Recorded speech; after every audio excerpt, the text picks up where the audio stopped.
Commissioners, a couple things I'll let our city clerk give us a rundown, and then I'll turn it over to the city manager. What I'd like to do is I'd like to get through all the presentations, and then we'll take a short little, probably 3 to 5 minute break, and then we'll come back for discussion.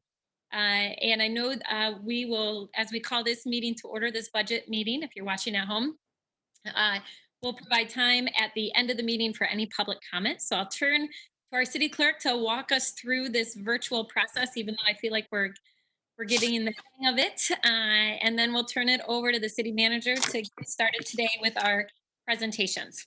So commissioners, if you have questions, just write them down, and then we'll go back to them during the discussion period. All right, take it away. Great. So there will be an opportunity for public to address the city commission at the end of the meeting. You will be limited to 3 minutes. This is a safe space, so please refrain from making derogatory remarks, name calling, or using profanity. In order to make a public comment, please call 311 or 456-3000 and press 1. Listen to the prompts and make your selection. Press 1 to provide a general comment to the city commission. So you'll dial 311 or 456-3000, press 1, and then press 1 again. The public comment phone line won't open until 11 o'clock. So we don't want people sitting there for long to be open. So that's the process for that.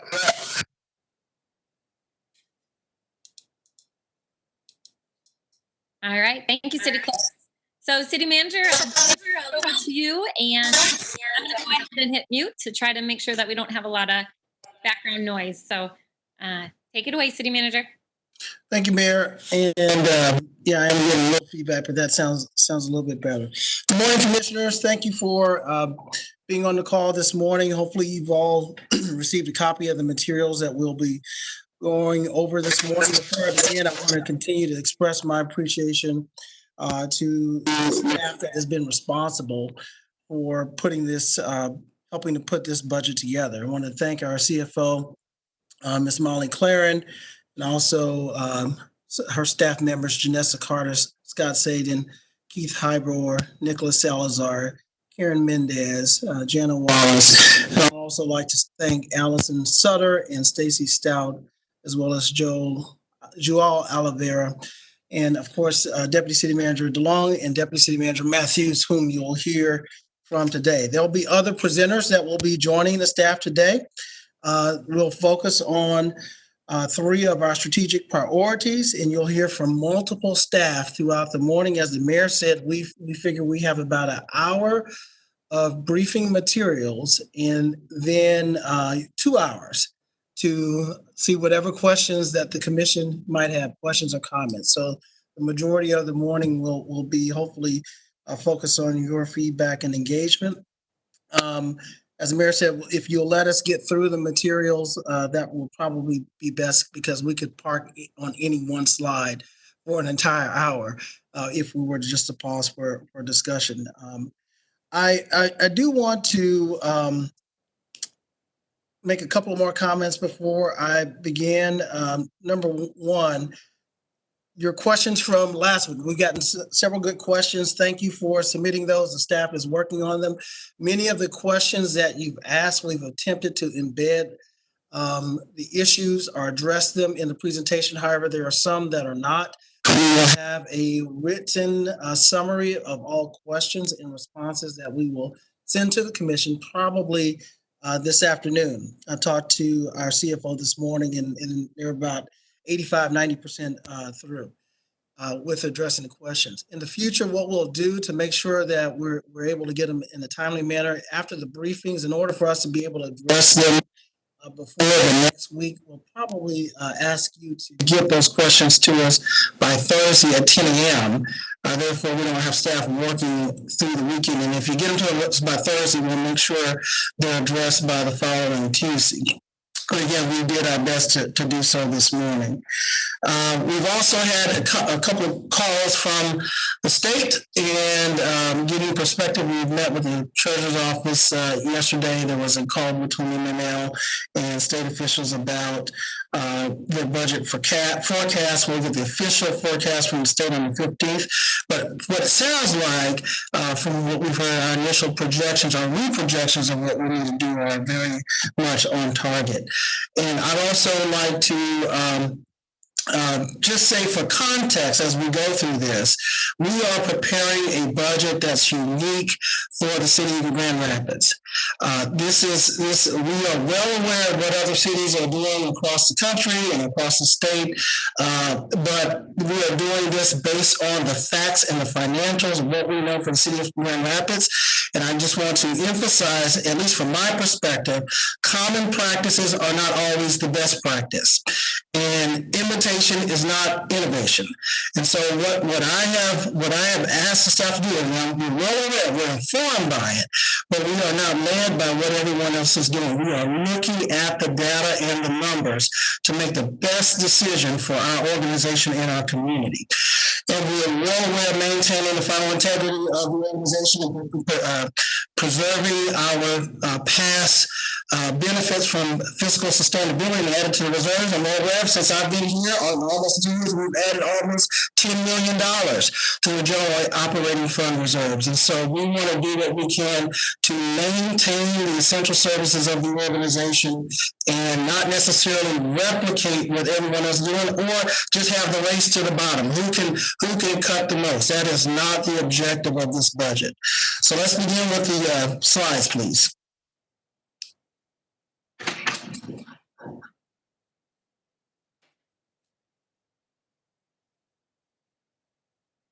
Oh, can anyone, is anyone can you unmute your mics and let me know if you're having a difficult time hearing the mayor saying I'm getting a lot of feedback? That's much better right there. Much better. Right now it's better. Yeah. Okay. But it was bad. Mhm. Yeah.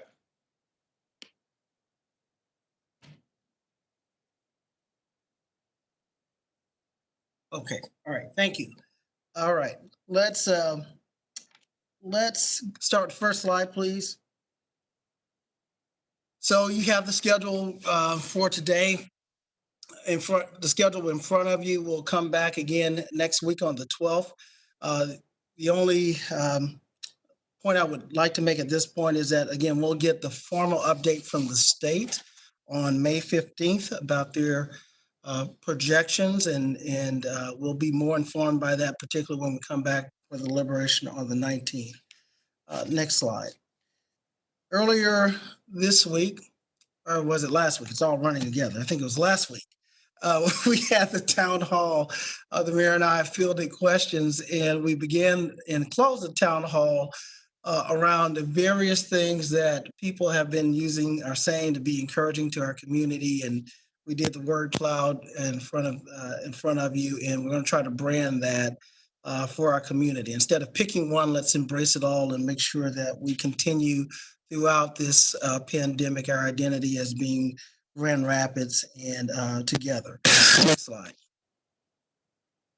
So again, we're going to review the investments of the day. We're going to start off this morning focusing on equity and capital. Those are common things throughout the organization. And then we're going to delve into some of the details by strategic priorities: economic prosperity, affordability, safe community, and mobility. And we'll also have an update on our Vital Streets progress and information from the Oversight Commission. Next slide. Just by way of reference, if you see the cumulative total of what we predicted was additional revenue reductions that were not reflected in the proposed budget, there's about $9.5 million in additional revenue reductions. And we're going to go through those three areas today. And based on what we propose today, we'll probably hit about 90% of those needed reductions. And so you'll hear the briefings, you'll hear the issues, and then you'll hear recommendations for reductions. Now, you don't have to decide today. There is no vote that's needed today. when we amend the budget or when we come back for our deliberation on the 19th, we really need a good idea of what those reductions need to be in order to make sure that they're reflected in the amended budget once adopted. In the amended proposal once adopted by the commission. So we'll begin now with the investments that affect equity. You'll hear from Ms. Stout, then on the capital, Ms. Sutter, then Mr. DeLong will take us through majority of the balance of the presentation with some of his team members, as well as we'll hear from the police and fire chiefs this morning around safety. Then next week, Assistant City Manager Matthews will take us through the other strategic priorities. Okay, let's begin. All right. Thank you, City Manager. For the previous two budget presentations, departments were asked to submit just one project or initiative in their budget request that would advance equity. They used the Racial Equity Toolkit created by the Government Alliance on Race and Equity, or GARE, to practice applying this racial equity lens to budgets. This year, departments were asked to submit the main highlights of their overall FY21 efforts to advance equity. I'm very pleased to report departments submitted over 100 highlights to be reviewed. This is a significant increase in the number of submissions in past years, and it was a pleasure to read them and connect with departments on their plans. Highlights were considered equity if it includes policy or significant practice change to get to the structural impacts we seek. For capital budget requests, we found that it is best to do the equity review once the project is underway or completed to analyze actual equity strategies used, such as utilization of micro-local business enterprises, outreach efforts to MLBEs, and other strategies. Please note that staff time is the main budget impact for some strategies, and I will highlight a few examples toward the end of my presentation this morning. Next slide. Shown here is the number of highlights submitted per department for their operating budget requests for FY21. As you can see, there are quite a few. Next slide. Here are some of the originally proposed FY21 investments that advance equity, such as translation and interpretation services, creation and support for employee resource groups, refuge service for households with low income, and water utility bill assistance. Next slide. Here are additional originally proposed investments to advance equity, such as our City Academy, designed to welcome and support new Americans or immigrants to Grand Rapids, lead remediation, a variety of environmental justice and climate change initiatives, support program for people transitioning from prison back to community, the Women's Police Summit to increase gender diversity, and the expungement program. Next slide. In 2019, 73% of people arrested and 70% of people convicted of misdemeanors were people of color. This disparity leads to a disparate percentage of people of color incarcerated in Kent County Jail. This five-part strategy, being co-led by the 61st District Court, is supported by the Michigan Joint Task Force on Jail and Pre-Trial Incarceration and takes a policy and structural approach to reducing disparities in arrests, sentencing, and incarceration time served. A few of the strategies include expanding officer discretion to use appearance tickets as an alternative to arrest and jail, offering alternatives to jail sentences for non-serious misdemeanors, and requiring the court to determine ability to pay fines and fees related to civil infractions at sentencing, and modifying unaffordable obligations. The next example is a community engagement program of the City Attorney's Office established to address systemic disparities in the criminal justice system, hold offenders accountable, lower recidivism, and educate community on government law careers and diversion programs. This program has 12 unique strategies. A few examples include warn and release with no charges being brought forward, charges being dismissed if community service is completed, restorative justice for both adults and youth, and plea under advisement where charges are dismissed at sentencing if the defendant successfully complies with what was advised. These are great ways to hold people accountable while also not getting them deeper into the criminal justice system and getting records to follow them throughout their lives. Next, several departments expressed goals around increasing outreach and education to diverse businesses and organizations to do business with the city and to increase utilization of those businesses for city contracts. For example, Engineering shared a commitment to increase clarity and access of forms and contractor supports to increase bidding and contract awards to micro-local businesses, or MLBEs. To implement expanded data tracking of MLBE contract and subcontracts, and to educate prime bidders on equal business opportunity bid discount options. Purchasing is committed to increasing community engagement for greater awareness and understanding on how to do business with the city, as well as a commitment to have an equity analysis of current purchasing policy. The Office of Equity Engagement will be helping with those efforts. Next, sidewalk contractor testing is only, nope, not next slide, just next bullet. Thank you. Sidewalk contractor testing is only required for first-time sidewalk license applicants. Currently, the test is done in person, on paper, and in English only. Therefore, the current test does not reflect the requirements to actually do this work. In FY21, engineering will create a digital test, develop a Spanish language option for paper and digital test, ensure availability of tech and non-tech options for varying comfort levels, measure and ensure parity between testing methods, and revise all sidewalk contractor materials and scripts to reflect the new process. There is no cost for the structural change beyond staff time. Next example, community development will evaluate the extent to which organizations applying for neighborhood improvement plan dollars are actively advancing inclusion and equity. They are adapting the application to assess the applicant's commitment to equity, efforts to utilize diverse vendors, representation and comparison of the organization's leadership, frontline staff and community served, provisions of services in an equitable manner, and the ability to meet the language needs of community. Another example of low-cost, high-impact department review are the efforts of engineering team who will reassess a modified department dress code, review internally and externally used documents for inclusivity of language and gender pronouns, and support staff to participate in employee resource groups and trainings, as well as ensure department policy and practices reflect city values. Moving forward, we will continue to iterate and streamline equity budget submission process to further capture information needed for analysis while also being user-friendly to our departments. I'm excited for the growth and deeper analysis that was made available this year and that built off the learning and efforts of the past two budget cycles.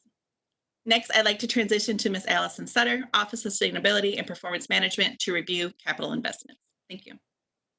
Hello, Commission. Hello, Mayor and City Manager. I'm going to run through the capital investment presentation fairly quickly. It does include most of the information that was provided last week with a few new additions that I'll highlight. Just a reminder, when looking at the originally proposed capital investments for fiscal year 21, we had approximately $75 million in capital.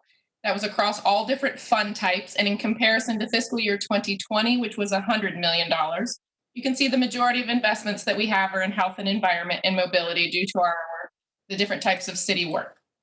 Here, I won't go through this list, but they've been provided to you and will be made available to the public, just showing the different types of projects that we have that are broken down by strategic priority, so you can get a sense of what types of projects make up those capital investments.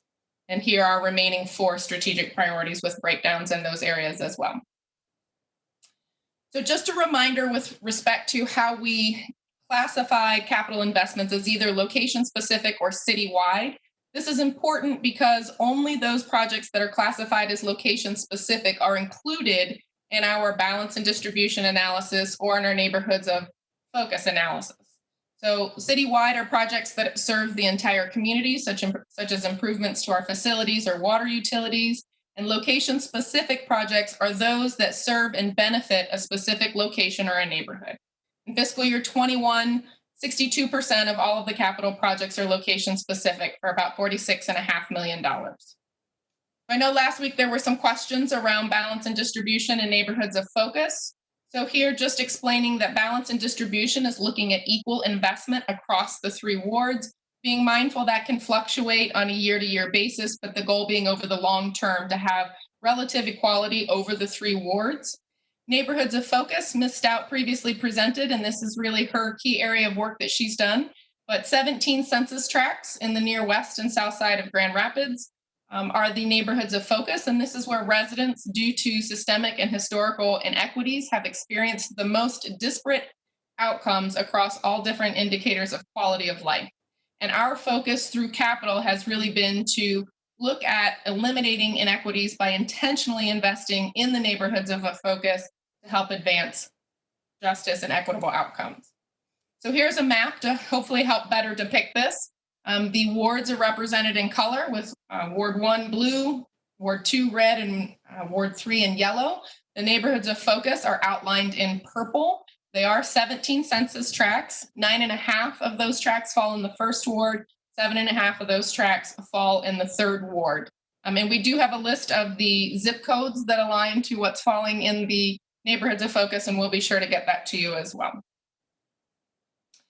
So again, just referencing, this was the originally proposed fiscal year 21 investments. And when looking at ward balance and distribution on the left for fiscal year 21, this is inclusive of $46.5 million. And you can see relative equality across the three wards, but with 38% of the investment taking place in the third ward. And on the right, 45% of the capital investments taking place in the neighborhoods of focus, just shy of $21 million. In comparison to last year, it was 38% of investments were in the neighborhoods of focus. So a good increase there in terms of focus on neighborhoods of focus.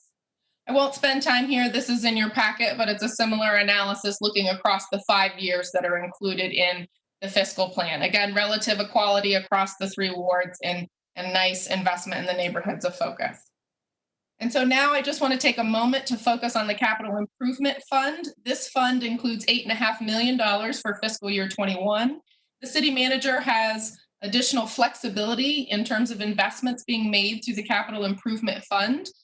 Most of our other capital investments are on an asset management plan, which is a long-term plan, often 20 years. So here, just breaking down, showing the ward balance and distribution for this capital improvement fund with a lot of intentionality being focused on investments in the third ward here, 41%. And on the right, you can see a listing of some of the different projects that fall within each of the three wards. So to wrap up now, what was previously presented, what was originally in the proposed fiscal plan, these are newly recommended capital improvement fund adjustments due to that $9.5 million gap that the city manager referenced at the beginning. And so with respect to the capital improvement fund, there's just a little over $340,000 that's due to a decrease in income tax and city, village, township revenue sharing.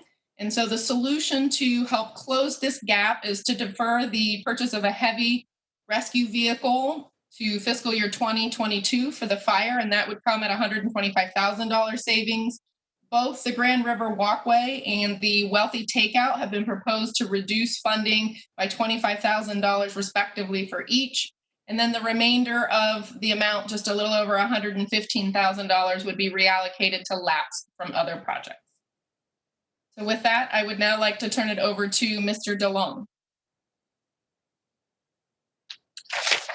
Thank you, Ms. Sutter. And I will go now through investments by strategic priority. So what we'll do in this section is we'll go over a performance review for fiscal 20, what we've accomplished, key dashboard metrics, and survey results that we have taken through our National Research Center Community Survey. Then we'll talk about investments that were proposed in the preliminary fiscal plan, and then we'll talk about newly recommended changes in the fiscal 21 budget that are budget reductions. So for economic prosperity, if you look at the key dashboard metrics on this slide, you'll see that we've made progress towards targets. Some we're measuring, and we still have work to do. These metrics, and all the metrics that we're developing, are still in flux, but they do point towards measurement, and they do point towards the work that we're doing and the progress that we're trying to make.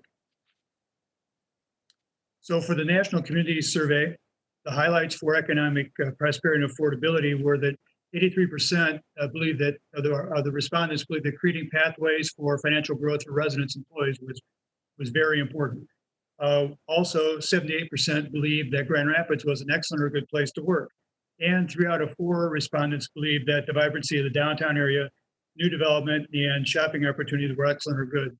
Now, we want to be aware that these survey results were done pre-COVID. And so as we look at these responses, we need to understand that we're working to build back to this type of vibrancy. So key accomplishments during fiscal 20. We've completed the equitable economic development and mobility strategic plan. We've launched the retail retention and recruitment program in partnership with the Downtown Grand Rapids Incorporated and the Grand Rapids Area Chamber of Commerce. We approved a state land banking agreement and are working with Land Bank for our foreclosed properties and other work having to do with property management. We've achieved a 57% increase in registered micro-local business enterprises, and that should begin showing up as additional results in our contracting that we do for construction projects. We've retained the housing practice leader through Housing Next, and that work has launched a housing need assessment with community partners.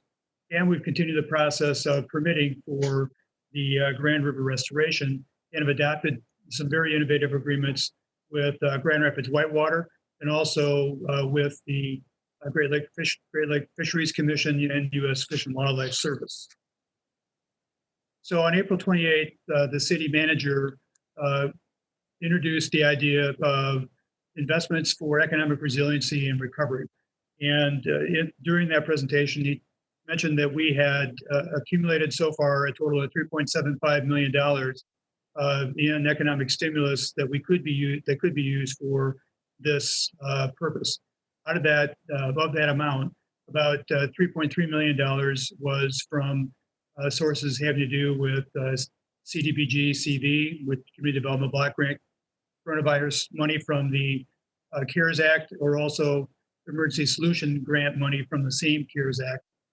And then also we up to $500,000 of general fund investment. And we're working to secure additional resources to help leverage a resilient recovery. The manager appointed a economic resiliency and recovery work group. That work group has recommended particular investments and also has formulated 4 investment areas. So one is resident resiliency, one is business resiliency and recovery, another is community reactivation, and the fourth is transportation and infrastructure. And there are investments that will be recommended in each of these 4 areas and will be brought forward as more work is completed on that. The investment principles that we're using are focused on collaboration with our economic development partners in the region and in the city. We want to be sure that we're identifying and filling gaps to avoid duplication, that we're making equitable investments, and we're maximizing the leverage of city investments. And we want to make sure that we're being direct and with local connectivity and having a rapid response. So we still have work to do, and that work includes a final balance of the investments among the 4 areas. We're working with our regional economic development partners on a unified application for business support, and that will be used across the board by all of our partners. And so there'll be more transparency, more fluidity in dealing with persons who are seeking assistance. And we'll continue to match city resources with other community resources. And as we learn more, we'll pivot and use that learning to fill recovery gaps and meet community needs. So next, I'd like to talk about investments that were proposed in the preliminary fiscal plan.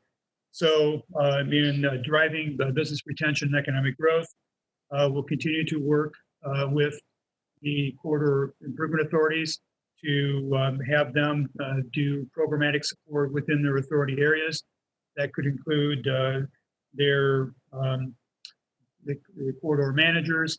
Also, we're working with them to see what they may be willing to invest, may be able to invest to support economic resiliency and recovery investments that I just covered. Also, we'll be investing to begin implementation of the equitable economic development and mobility plan, and we'll continue micro business support. In terms of employee wage growth, we'll continue to work with the LEAD program and also the equitable economic development portion of investment in the river restoration program. In housing, we'll recommend continuing the housing practice leader contract with Housing Next and our state land bank partnership. and we'll have dollars invested through CDBG, our Community Development Block Grant, for affordable housing. And also, as a destination city, we'll continue to work with our partners to promote reactivation of those zones. The economic prosperity and affordability budget is also, or investments also consist of several authority budgets. So primary among them is the Brownfield Redevelopment Authority. And the majority of that budget, the $14 million budget that will be brought to you on May 12th, goes for existing reimbursements for developer contracts for projects that we have approved that are have either been constructed or are being constructed at this time. Those projects include affordable housing projects, office projects, neighborhood projects, and they are used for eligible activities. There's also $1.1 million available in the local Brownfield Revolving Fund that we've used in an innovative way to help support affordable housing and other projects that are otherwise not eligible for Brownfield Redevelopment Fund, but we've found a way to make that work. In our Smart Zone, we'll have a proposed budget of $4.7 million. We have about half of that budget will go to existing contracts with Start Garden, a group which is the Medical Device Institute, or AMDI. Also Spectrum Health, a group called Michigan House, Grand Rapids Public Schools, Michigan State University, The Right Place, the West Michigan Center for or OneCap, and also Grand Circus. And so all of those contracts will help accelerate innovation entrepreneurship in our area. There's also an amount of authorized for additional investments through a solicitation that the Smart Zone may do during the year. In our corridor improvement authorities, as you know, we have 6 of those, and we have 1 business improvement district. Revenues have been slowly increasing, and most of the CIAs now generate regular revenue that allows them to work to implement their TIF and development plans. So 4 of the 6 now have some level of corridor management support, and 4 of them also have established facade improvement programs that help businesses within their areas. Our Economic Development Corporation will continue to invest to support the equitable economic development and mobility plan implementation. And what I want you to know about this budget is that it's tightening up. So we need to work on sourcing revenues for these funds on an ongoing basis. So there is a goal for the departments that are located within the economic prosperity and affordability priority, and they have to reduce expenditures to meet general operating fund targets. So here are the proposed expenditure reductions to meet the targets, and the goal for the departments I'm going to tell you about was $193,000. So in planning and development center, we're going to postpone hiring the assistant planning director for 4 months. So by doing a partial freeze of this position, we're able to meet the target for this fiscal year. In code enforcement, the same approach, delaying the hiring of a code compliance officer, in this case for 6 months, also deferring other computer acquisitions and replacements, and working to reduce contractual services.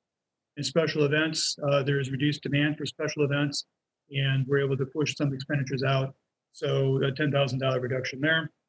In street lighting, we'll have reduced training expense, and we've also believe we can adjust electrical use based on the stay-at-home order and reduce electric consumption. And in economic development, we reduced contract communications for a $13,000 savings. So we've been working on housing resiliency and the investments that we have proposed for what had been called the Housing Trust Fund. So we began development of that concept back in fiscal 2018, continued the work in 2019, and have continued through 2020 as we pause to provide clarity on mission and strategy. We've identified resources that are reserved in the Property Management Fund, so $458,000, and another $420,000 in the other grant fund. that can be used and accumulated for housing purposes. What we're proposing and recommend is that we combine these available resources with $125,000 of the $250,000 general operating fund resources that we recommended for economic resiliency and recovery to amass $1 million to invest in residency resiliency. We would do this to mitigate the COVID-19 impacts on residents and neighborhoods through existing channels and to speed our response by front-loading community development block grant, coronavirus investments, and then filling identified gaps as we're reimbursed by the U.S. Department of Housing and Urban Development. Also, we're recommending that we continue long-term development of the housing fund and that we do so with partners who are interested in that work. So now I'd like to transition to safe community. And you can see the metrics here that we're measuring progress towards targets that are to be achieved by the end of fiscal 23. So we're working to establish the benchmark data and are making good progress on the metrics. So for the survey results having to do with safe community, 63% of those who responded rated their overall feeling of safety in Grand Rapids as excellent or good. That's a good number, but it is less than the ratings for other benchmark cities that are included in our class. 91% rated the quality of the fire department as excellent or good, and 90% feel very safe or somewhat safe in their neighborhood. So good results. In terms of accomplishments, the police department has made progress implementing the police staffing and deployment study. They have created and began operating a second shift of community police officers this spring. They are working to convert 3 jobs to civilian status. They've completed 1 hire, and 2 are currently in process. We have increased crime analysis capability by hiring 2 crime analysts. They're on board and working. We've hired a civilian wellness coordinator to support departmental personnel. We are evaluating case management within the Detective Bureau to improve that process. And the department has initiated a new strategic plan process. We've also made progress in creation of the Office of Oversight and Public Accountability and housed in the executive office to create a communication pipeline between our public safety operations, the executive office, and the community. That work is lifted off with a series of community stakeholder meetings and the development of an operational plan and the appointment of an interim director. We've also, during this fiscal year, secured property for a replacement fire station on Division Avenue. We've trued up and right-sized and fixed the fire department equipment reserve fleet and also the fleet management replacement schedule. We hired a emergency management administrator that is producing a significant benefit already. We responded effectively to a severe weather event in the fall and have also been managing well through the COVID-19 response, thanks to the new emergency management administrator. The police and fire departments co-developed and are actively working on a pilot homeless outreach team that is producing really good results during the COVID pandemic and is helping this vulnerable population. And we've implemented a new foreign nationals policy. So these are budget or recommendations that were included in the preliminary fiscal plan. And I'm going to take you through these, and then Police Chief Payne and Fire Chief Lehman will talk about adjustments that are required to be made within their departments to meet general operating fund targets. So you can see in the middle of this slide that have applied for a COPS grant for 5 officers. That's a significant grant of $625,000, but it's also a significant financial commitment over 4 years of the grant period, and then a 5th year, which is our 5-year planning period. So we don't know if we've received the grant yet or if we've been awarded. When we do that, we'll need to come back and consider a budget amendment for this purpose if we decide to proceed. We'll also deploy personnel for the homeless outreach team, and are proposing an innovative contract for use of civilians for reporting traffic accidents that will allow us to free up officer time. So in emergency preparedness, we have obviously the emergency management administrator, but we've also done things like start doing durable pavement parkings, and we're in the second year of a 4-year transition in this budget. We'll increase training for water rescue, and if we can find resources, we propose to continue the Parks Ambassador program later in the summer. And we'll do traffic signal modernization.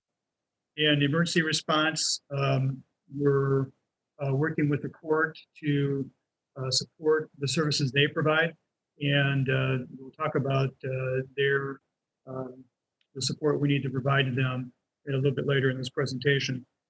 We have accomplished the fire apparatus reset that we mentioned, and have invested another $690,000 in that, and we'll need to make that investment on an annual basis to keep our fire apparatus in the appropriate condition. We'll move forward on final acquisition of the Division Fire Station property, and that's what we'll be doing. So we also have a series of community and police relation investments proposed in the preliminary budget, some of which will be addressed in a moment by the police chief.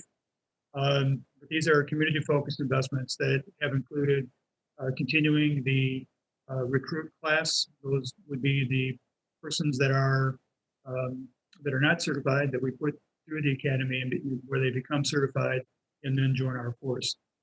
We would continue recommend the elucid in the budget, in the preliminary budget, a continuation of the elucid sentiment gathering tool, and the Mail-Trotter Inebriator program. Under safe, stable, and permanent housing, we'll continue to invest in code enforcement, and also we'll use our emergency solutions grant for homelessness prevention and rapid rehousing. So there are targets that are need to be accomplished by both the police department and the fire department. And at this time, I'd like Police Chief Payne to talk about how the goals will be accomplished for the police department. And then we'll turn it to Fire Chief Lehman to talk about the same achievement of goals for the fire department. So Chief Payne. Thank you, Mr. DeLong, Mayor, Commission, City Manager. Thanks for having me this morning. For the proposed police budget reductions, we're proposing to freeze civilian record specialists, record clerk, and 13 of our intern positions for just under $400,000 in reductions. Freeze one sworn police sergeant. This position was transferred into the general fund. It was grant funded before. We will attain that through attrition and retirement this coming year. Changing from non-certified to certified recruit class, and that will reduce our training costs of $171,000. Eliminate elucid with a savings of $75,000. We would look to identify other funding sources to replace the general fund for the homeless services for $25,000. But we would continue to deploy community police specialists for our homeless outreach streets team, so that we would continue that program that we piloted during the COVID pandemic. But we were looking to do that anyway, but we would use our community police specialists in place of the dedicated officer. We would reduce training costs by $70,000. That's travel costs, the Leadership Institute, and other community engagement trainings that we had planned. Supplies and uniforms would be reduced by $79,000, just under $80,000. And then there's miscellaneous reductions totaling $98,000 that are primarily under $10,000 budget items that we would look to reduce from the budget for just over $1 million in reductions to the proposed budget. Thank you, Chief Payne. Now let's now hear from Chief Lehman. Thank you. The fire department was asked to look at a target of $611,000 for budget reductions. My recommendations would be that as we look at discretionary funding, we're able to remove $25,000 from general supplies. We're able to seek other alternative funding for the homeless chronic inebriant center for $25,000. The postponement of our residential safety program, this is our detector installation. We would recommend postponing that until we're able to re-enter homes. And that savings would be approximately $100,000. Tied to that also would be the elimination of purchasing equipment for that installation, which you see down in the equipment fund. And that's at the tune of $242,000. That also includes equipment for fire apparatus as well. We would continue to keep our training lieutenant position vacant at a price tag of $130,000. And then we would reduce maintenance services by $50,000, building additions by 10, and training by $28,000. That would get us to our target of $611,000. Thank you.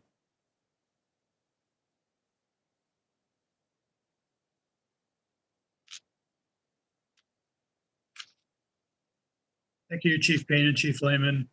I'll summarize the district court.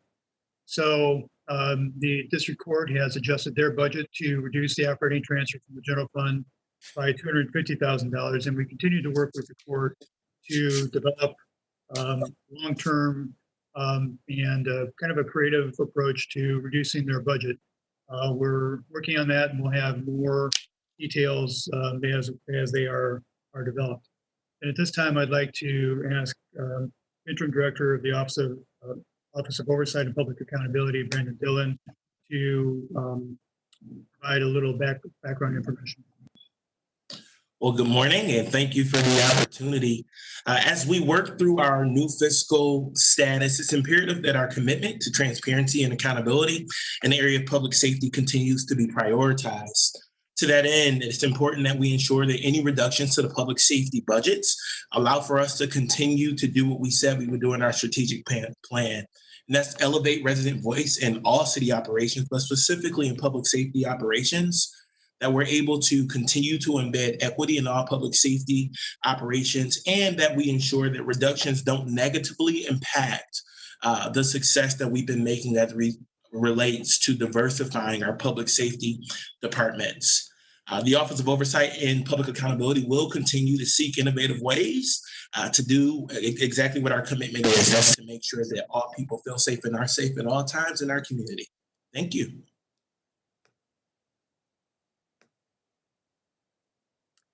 Thank you, Mr. Davis. Now I'd like to transition to mobility. So mobility, the metrics. So progress towards targets that are to be achieved by fiscal 23 shows that we're making progress in measuring that ability. For example, our Vital Streets program, the metric on the left, we're at 61%. We're measuring it because we're working to achieve that beyond the 5-year period that we're planning for, actually out to 2030. So we're making good progress, and we'll continue to manage these metrics. So surprisingly, in the community survey, the city of Grand Rapids ranked below both national and population-based benchmarks on cities in terms of streets and parking. So we'll look into that and see what that actually means and what we can do to change that in the next survey. Grand Rapids residents were notably above benchmarks in terms of use of alternative transportation, and they were moderately familiar 68% were familiar or moderately familiar with alternate means of transportation to driving a car. So we've had a good year. Here and in the other areas that we've covered so far, fiscal 20 has been a significant year of accomplishment. So, we've achieved a vital streets ranking of 61%, which is the first time we've been that high since 2002. So, a pretty good benchmark. We've completed the first year of a 4-year conversion to durable place marks, durable crosswalk painting. The main mobility pilot was a success and exceeded 50,000 rides before it was suspended. Dash ridership had increased by 39% in 2009 and was on track to continue that trend in 2020 before it was suspended. We brought 375 new spaces to the parking system through agreements with Studio Park and also with the County of Ottawa at 601 Ottawa in North Monroe. And not to be lost here, we adopted the Equitable Economic Development and Mobility Plan. Now, as I said, that we have had a good year and a good fiscal year. And I'm going to ask Josh Naramore, our Director of Mobile GR, to talk about how the department's been dealing with impacts of the COVID pandemic. So, Mr. Naramore. Thank you, Mr. DeLong. Good morning, Mayor and Commissioners and City Manager. As many of you know, we just wanted to point some highlights to talk about some of the COVID impacts. So as it started to emerge, what we're projecting through the end of fiscal year 20 is an overall 17% reduction on the annual estimated revenue for special event parking, as well as for metered parking and on-street parking revenue, as well as our daily parking and daily visitor projected revenue. So one thing that we wanted to assure you is that as COVID emerged, we started cutting costs immediately. We reduced, then suspended Dash service. We also, under the city manager's direction, suspended metered parking enforcement. And then what we did is parking enforcement staff was transferred to do parks maintenance operations to be able to gain some efficiencies there. And then also with reduced events, we also are seeing reduced costs, primarily with respect to temporary staffing and with credit card transaction fees. And then lastly, we are able to propose transferring or reducing some of our capital spend by closing out some previously underutilized capital projects and transfer that back into operating. Next slide. So one thing that we wanted to highlight is that we've been trying to propose as many things as possible in order to try to reduce some of the impacts related to COVID. So first, we worked collaboratively to be able to establish some free 15-minute pickup and drop-off zones that can be requested by businesses. Those come at no cost, and we can usually get them installed within a few hours. We currently have about 14 different locations throughout the city that have used those. We are also continuing the suspension of parking enforcement during the stay-at-home order, and then we're targeting to phase that in to support reopening, especially as we see more transactions with people needing to be on the street. We also are proposing to recommend a temporary reduction in monthly parking billings, and this would be targeted at 50% reduction for the month of April, and then 25% for the months of May and June. And then that is an overall estimated contribution or a deferred revenue of about $570,000. We're also proposing for a couple of our monthly tenants that lease space from us to restructure their lease payments for those same corresponding months. Then, as businesses start to open, we're proposing to offer MOTU validations for those businesses that can offer them to customers that are using pickup, drop off, or anything. And we've targeted an amount of about $25,000 as businesses start to reopen. We also are recommending to adopt we've seen this in other cities across the country with what we're calling a Healthy Streets initiative, which is to really implement items from the Bicycle Action Plan and to be able to allow for more public space for ample social distancing, but to be able to work on, closing temporarily or, modifying some streets to be able to allow for more people to be able to recreate. This will be increasingly important as the weather gets warmer. And then lastly, we're working with the Rapid on developing some type of a transit pass program to be able to help those who need it most and have been using that service for essential work, and especially as part of the recovery. So I think, Mr. DeLong, you're up next. Thank you, Mr. Naramore. So the recommendations that Josh has just described to you, if you look in the far right-hand column, you can see that by doing the recommendations that have been made, we can true up expenditures with revenue. So we balance that and end the year with a projected, projected balance. And that also, by doing so, we will, in order to do so, we need to bring the capital transfer to City Commission to approve the budget amendment. And we'll be bringing that before the end of the fiscal year. So what this chart shows is where we started with the amended fiscal 20 budget, how we're tracking, and then where we believe we will end up. And it's good work by Mr. Naramore and his team, and also by the budget office and fiscal staff to work out this plan. Deputy City Manager Long, let's try to accelerate the rest of the slides so we can be through in the next 10 minutes so we can take a break. Okay. So these are investments that were proposed for fiscal 21.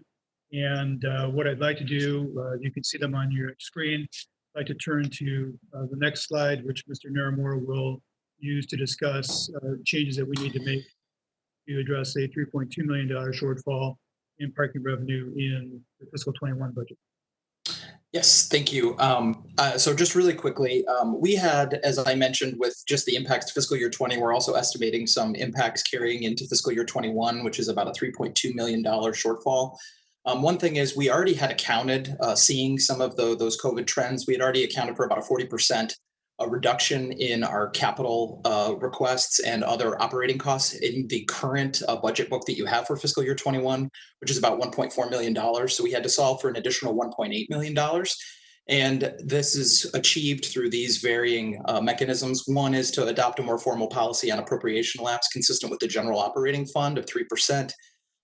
Most importantly is we've been looking for a big cost-cutting measure for decreasing dash service and Route 19 costs, as well as other service reductions for different vendor contracts. And then also, as I mentioned, with less events, there are less costs. So we're estimating that there would be less expenditures for police overtime with less events, as well as temporary staffing costs. And then lastly, a reduction in credit card fees, because with less transactions, there are less costs associated with that. So thank you. So those changes together, you can look in the shaded area that of this operating statement that shows that revenues and expenditures are balanced now, and that if you look at the bottom of the chart, you can see that we remain in a very strong cash position. So you can see that 38% of unassigned cash, and that it stays at about that level on average throughout the 5-year planning period. So these recommendations will balance both fiscal 20 and fiscal 21 and put us in good position for recovery and resiliency operations. So Mr. Manager, now we could turn to the Vital Streets presentation. And Mr. DeVries, our Assistant City Manager, and Mr. Josh Dugan, the chairperson of our Vital Streets Operating Commission, our Vital Streets Oversight Commission, will take us through the presentation. All right, thank you for the opportunity to present the Vital Streets Oversight Commission annual report for 2020. My name is Josh Duggan, and I'm serving as chair of the committee. Hopefully you can hear me now.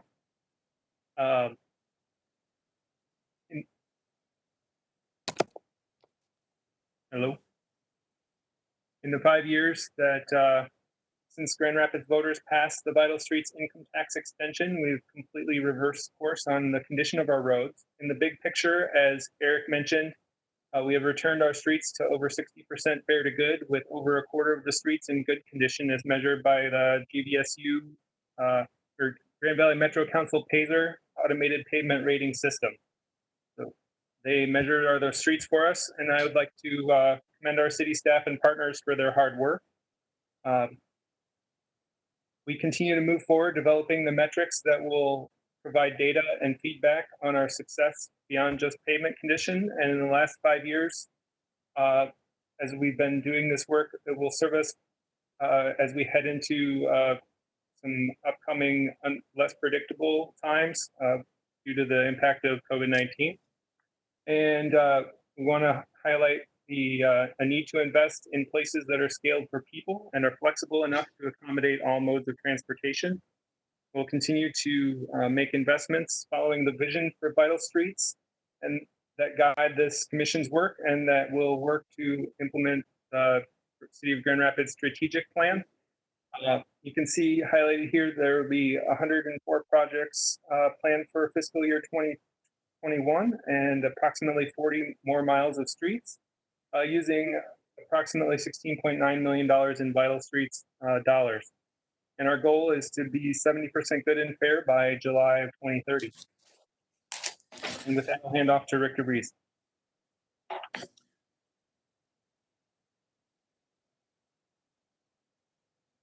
Good morning, Mayor, Commissioners, City Manager. Can you hear me? We can hear you fine. We can't see you, but we can hear you. Oh, there you are. All right. Good morning. Good morning. The pages in the preliminary fiscal plan that deal with Vital Streets are pages 147 through 164. And the information that's provided in there is the recommendation of the Vital Streets Oversight Commission for your approval. They reviewed and approved this at their December meeting. We gather all the sources and uses because our dollars that come in are in multiple funding pages. So this provides the overview of where the dollars come from and where they're being spent. One thing to note that we'll talk about later is that the income tax amount and the state investment have decreased somewhat, and we'll show you how we're addressing that. Next slide. So this is an important piece of the investment guidelines, balance and distribution. The far left, upper left is where we think we'll end up in 2020. We make a course correction in 2021 and invest more in the second ward. And then at the end of the FY 2025, we've balanced again. Next. So these are the different things that we look at when we invest. We're often asked how we invest in the streets. The investment guidelines, the existing condition, and asset management are key. We take into account the Vital Streets plan and the neighborhoods of focus as well. Next. For our sidewalk program, there's 16% of the income tax dollars from Vital Streets for sidewalks. Primarily, there's 4 areas: systematic, resident requests, our crossings, our ADA ramp work, as well as connectivity projects. The connectivity projects are typically grant dollars that are leveraged, some Vital Streets dollars as well. Next.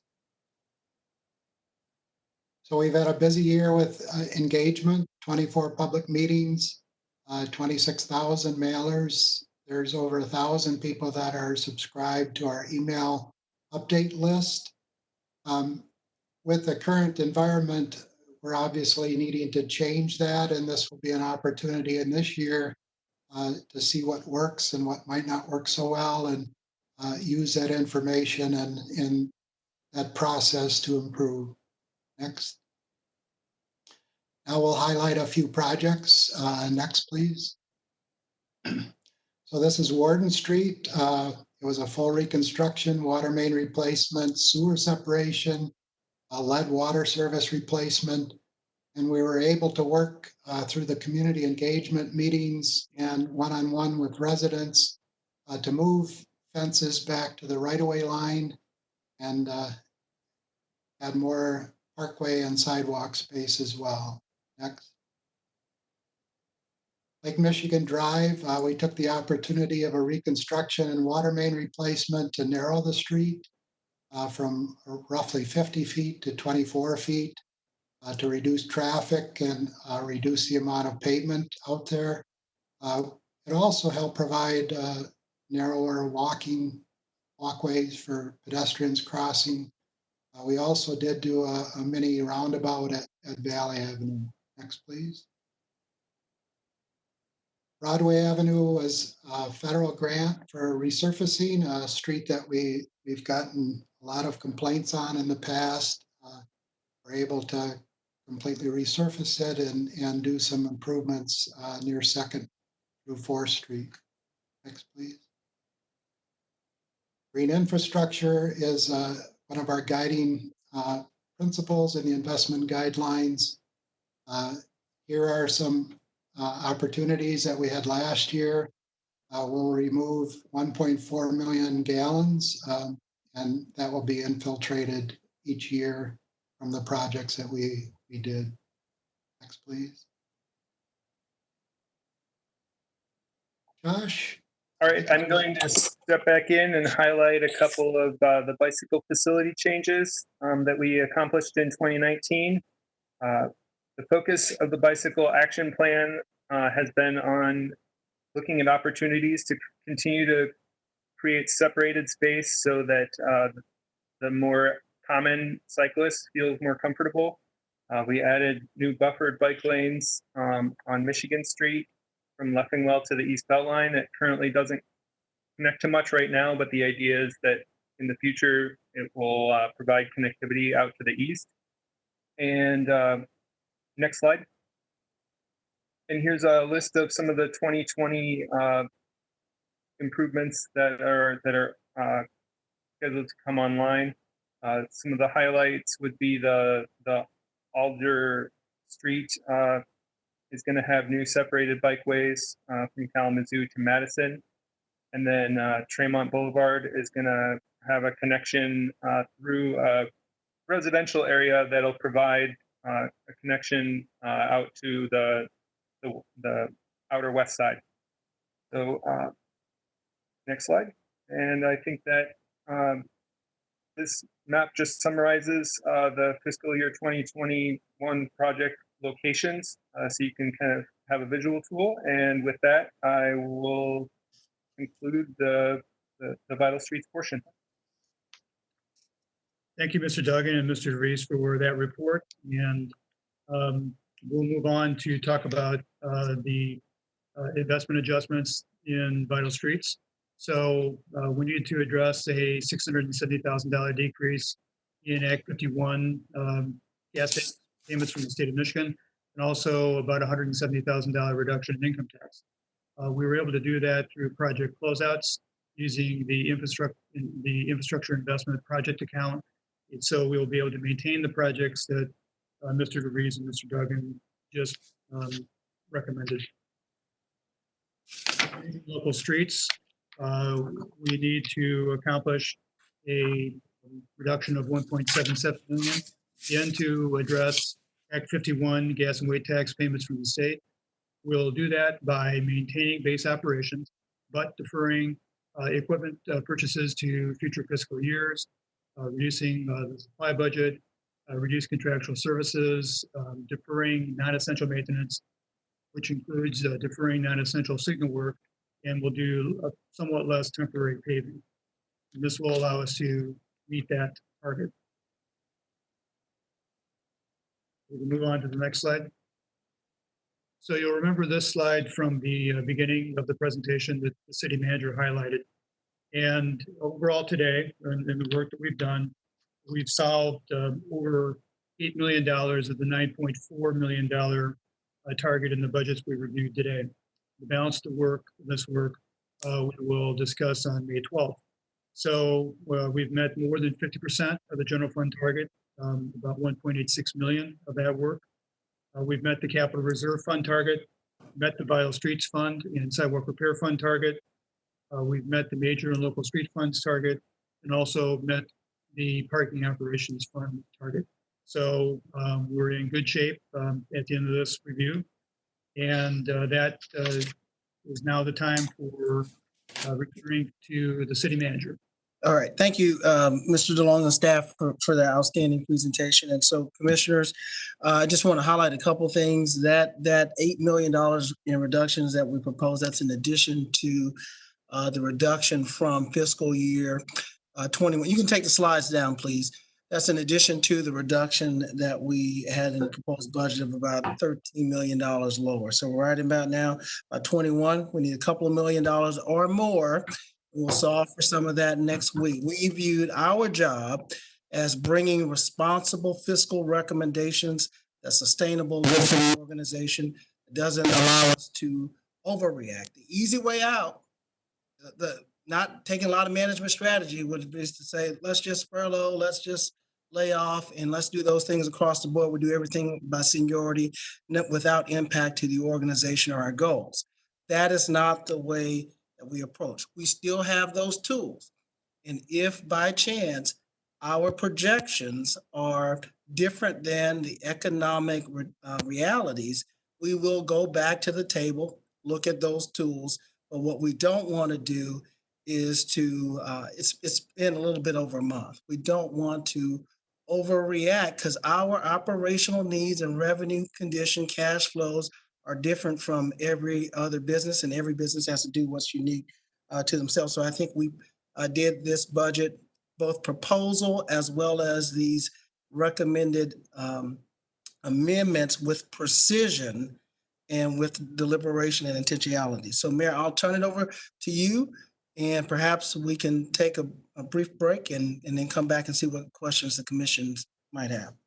Yes, thank you, City Manager, and thanks for everyone who presented this information to us this morning. So a couple things, Commissioners, what I'd like to propose is that momentarily we take just a brief break so everyone can fill up their coffee if they need to or use the restroom. What I'd like to do is I'd like to go through questions in each section so that we have the city staff teed up to respond. So what we'll do is if you have questions under the information provided in the first section around economic prosperity and affordability, we'll take those questions and feedback first, and then we'll go into safe community. We'll make sure both chiefs are available to respond to any questions, and then we'll do mobility last. And then any additional questions or feedback you have before we recess or before we end today, hear any public comment. And then, as the city manager said, additional questions and feedback you have, you can always email him between now and our budget section next week. So does that sound good? Okay. All right. So let's take a 5-minute break. I'll see you back in here at 10:19.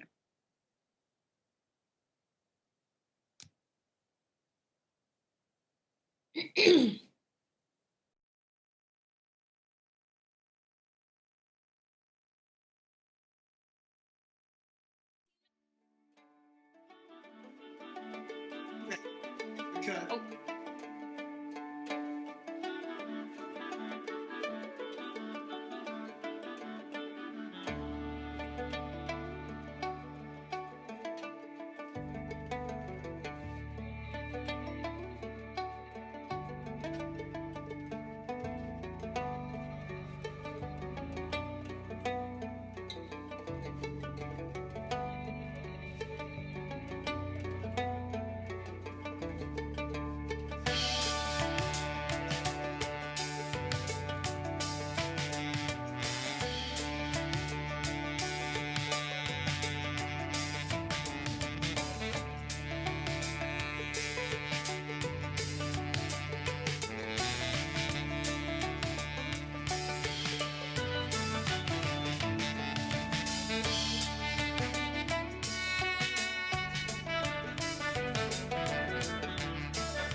Thank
you, sir.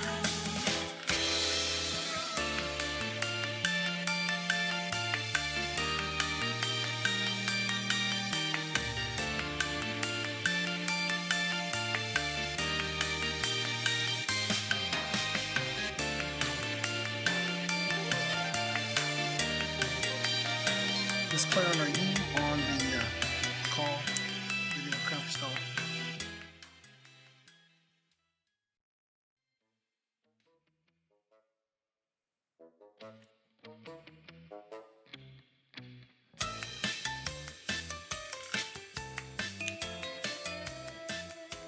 Scott Sanders, is Molly on?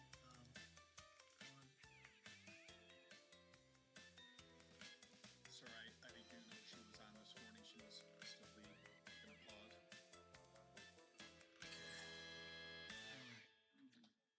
Just make sure she's on standby.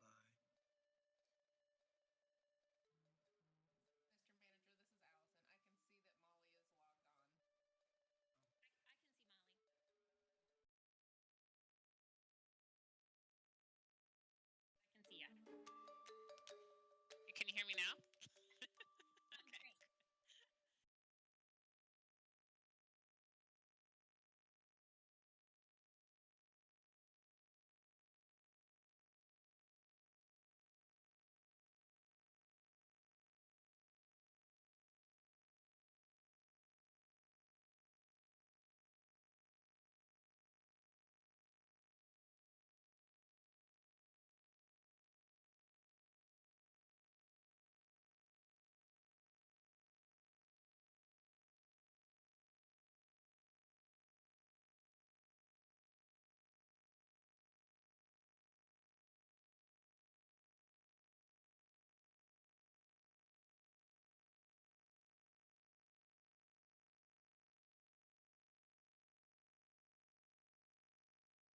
Let's see, I see Commissioner Moody. Is Commissioner O'Connor on there?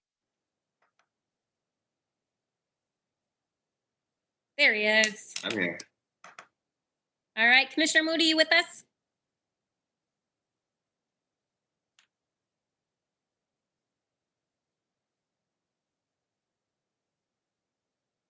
Commissioner Moody? I see a little triangle up on his corner, so I wonder if he signed off and has to sign back in. Or he's been disconnected somehow. There's Moody now, but All right. I had to actually come back on. Okay. All right. He's back. All right. Then we'll go ahead and get started. So commissioners, we'll take this in sections. So if you have questions on the first 37 slides, we'll take that section first. And I think I'll start off with some questions, and then I'll go through each of you that have questions. So City Manager, you want me to list all the questions? Or do you want me to go one by one? Go one by one, Mayor. How's that? Okay. So my first question is related to lead remediation. And with the reduction, or at least the freeze in code enforcement, I'm just curious, what is our plans around lead remediation, and specifically related to some of the recommendations that came out of the task force? I know that we were thinking to move forward with potentially a pilot, and I'm just curious how the changes in code enforcement will impact that, but then also maybe what Ms. Bohatch is thinking as we move forward. I know some of that has been put on hold because of COVID, but I also don't want it to fall off our radar because it continues to be a priority. Thank you, Mayor. And we've talked about that. You and a couple other commissioners have raised the same question, and you're right. And we're talking lead-based paint. So because of the cautions that we've taken, we've prohibited inspectors from entering into the homes of people unless absolutely necessary. And so we'll have to continue to monitor when it's safe to go back in homes to do so. That does not stop us from doing education. It does put some pause on some of the other efforts we were talking about, particularly in piloting a program. And so I will ask Ms. Bohatch to come online and respond. We're still evaluating that, but we've had some preliminary conversations about it. Ms. Bohatch, can you come online? Good morning. Good morning. So we have really looked at how we might be able to do that program a little bit differently than is being done in other communities. What we were proposing before all of this started was to actually use third parties to do those inspections. And we had created a process so that we would not be using our code enforcement staff specifically to do those inspections, but it would require us to make sure that we had enough contractors in place to do those interior inspections. So I think right now it's a little bit up in the air for a couple of reasons. One is, as the city manager mentioned, our ability to access homes, or other individuals or businesses to be able to access those homes of occupied units. And then two, having to know and understand what the landscape will look like when we get out of this in terms of contractor availability. We did know that we would need to do some training and some work with startup for this type of activity, because there would not be enough to meet the demand. But now I think we have to just do an assessment of where we are when we come out of this COVID response in terms of what businesses are operating and what that looks like. It also then does create another opportunity, though, for business startup, just like anything else with the tail end of the response. So I don't think it's something that we can run out of the gates and say we're ready to do and pilot once we start operations back up. I think it's going to be a slower phase in than we had anticipated. All right, thanks, Connie.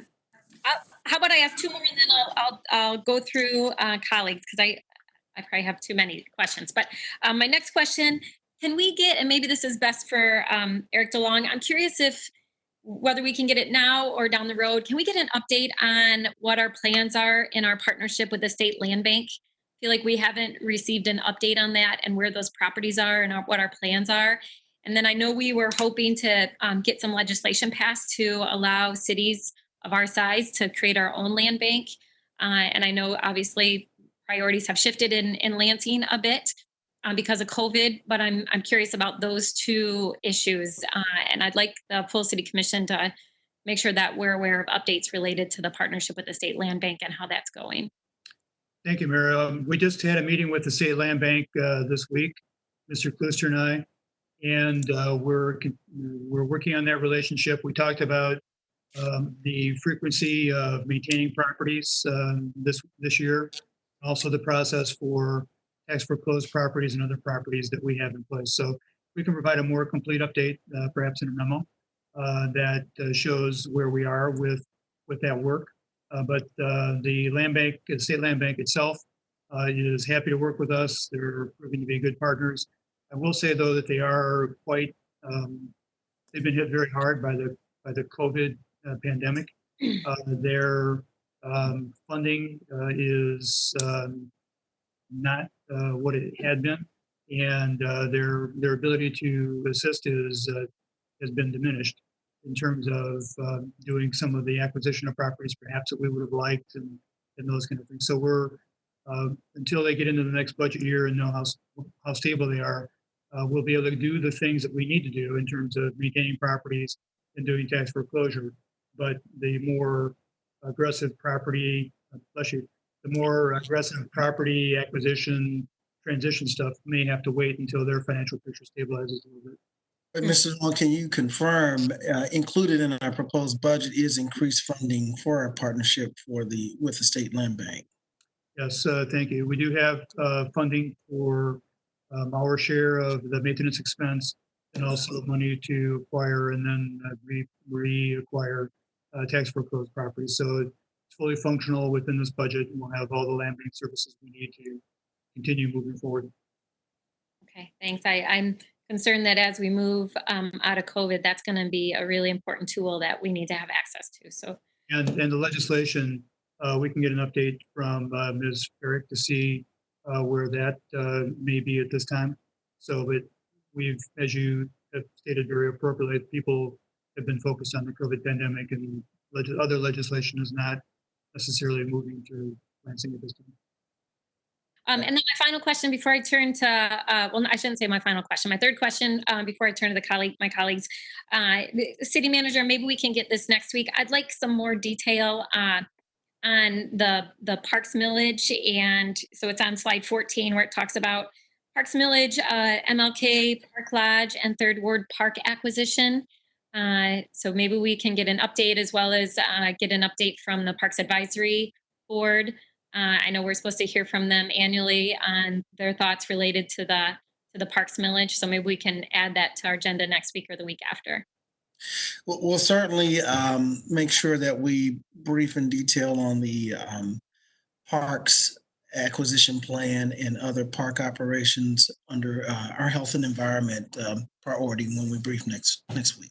Okay, great, thanks.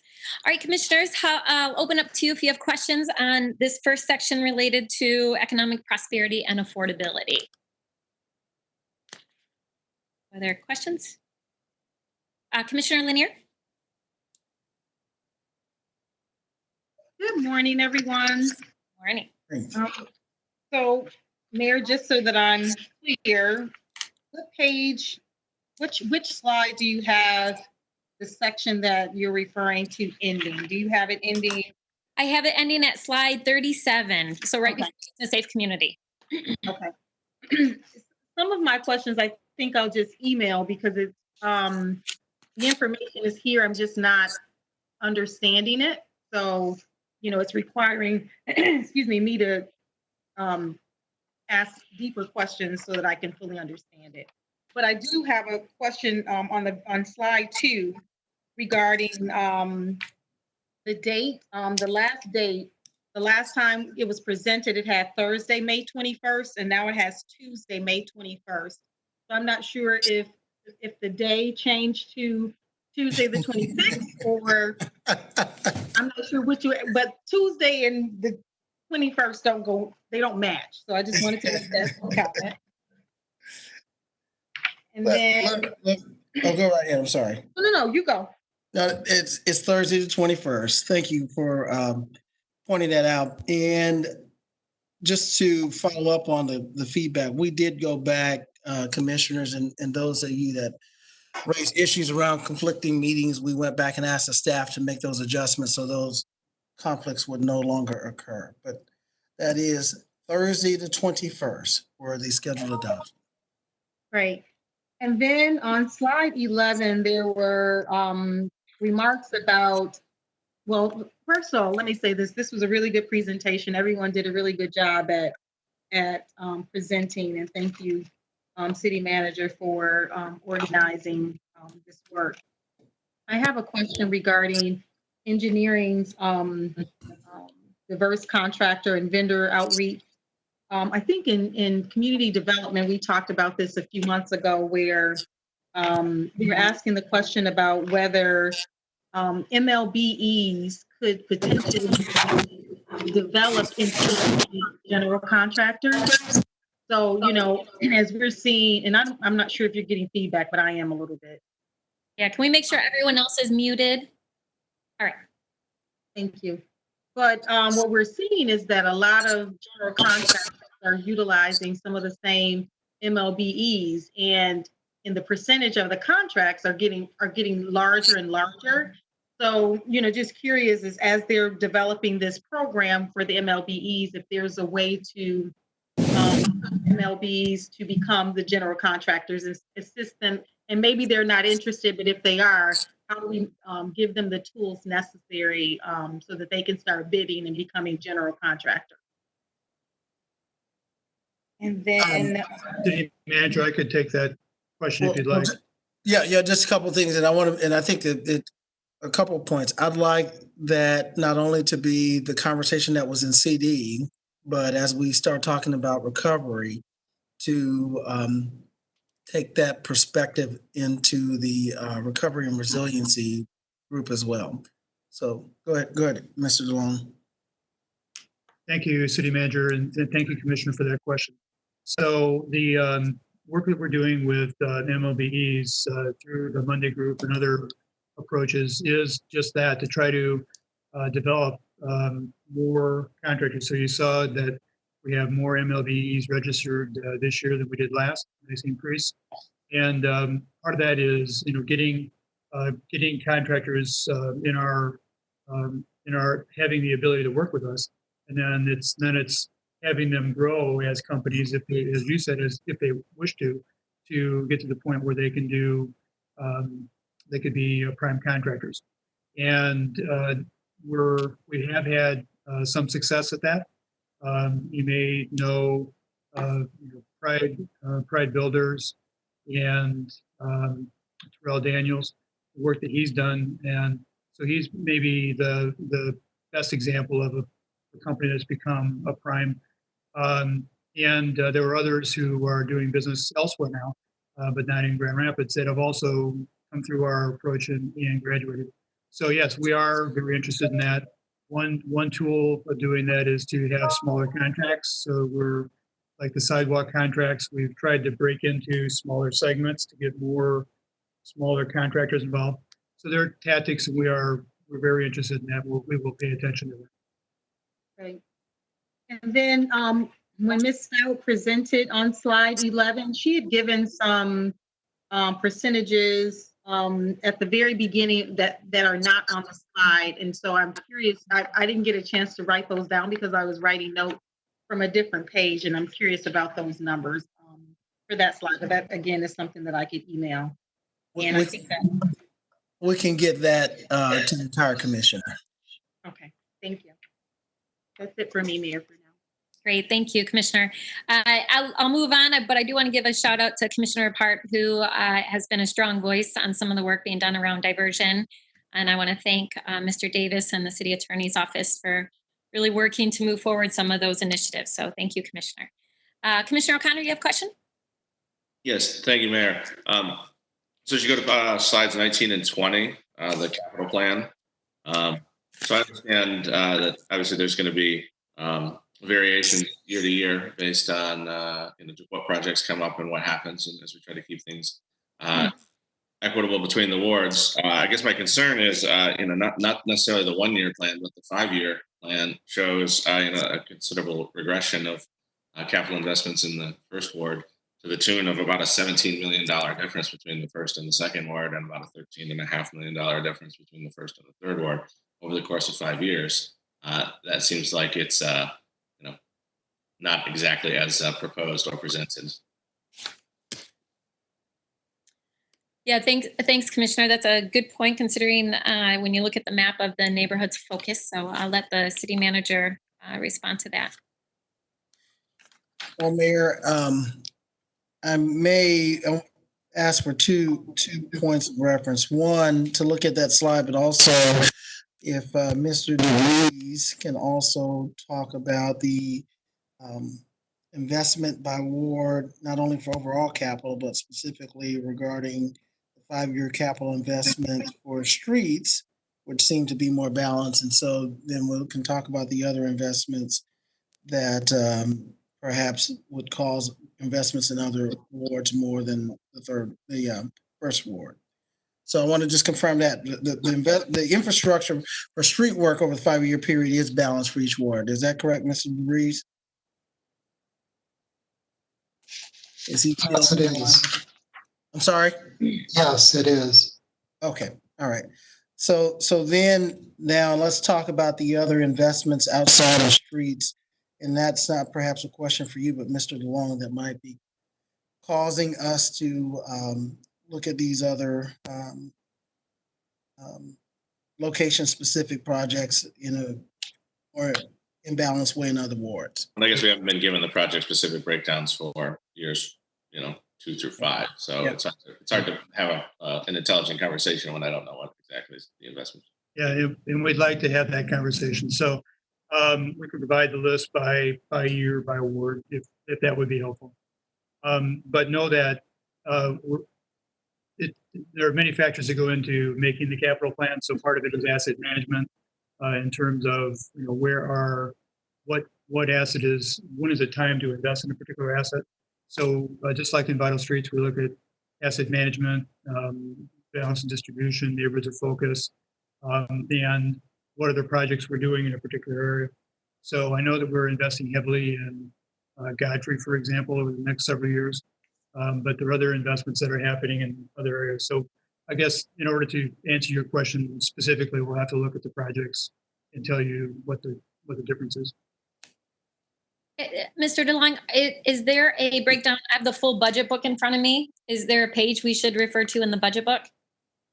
I think the budget lists the projects. It does not, we have the information, but I don't believe that it lists the ward or neighborhood focus that designated. Okay. All right. Thanks. We'll have to provide that separately. Okay. Appreciate that. All right, commissioners, other questions on this first section? Go ahead, Commissioner Burpark.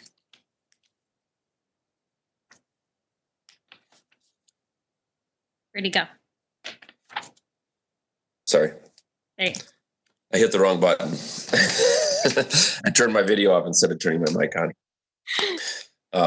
I just want to acknowledge how difficult a job it is to cut $8 million in 1 week. And so while it's a blessing that personnel cuts are not on the table at this moment, I just want to acknowledge that every department's going to feel those decisions.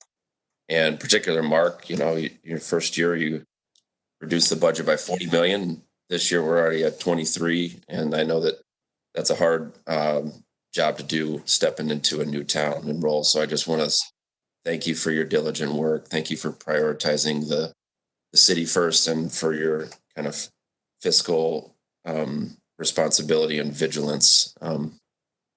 I just want to say more 3 things. I want to echo the mayor's questions about lead. I think that given this stay-at-home order, these children and families are staying home in those environments, and I just really hope that we'll still be able to put forth some level of a pilot and progression based on the work that's been done in the past year to address the lead issue. I'm grateful for the update on the housing trust fund, and I think that the proposed balance of leveraging some of that short term while continuing to have a long term perspective on how to use those resources is great.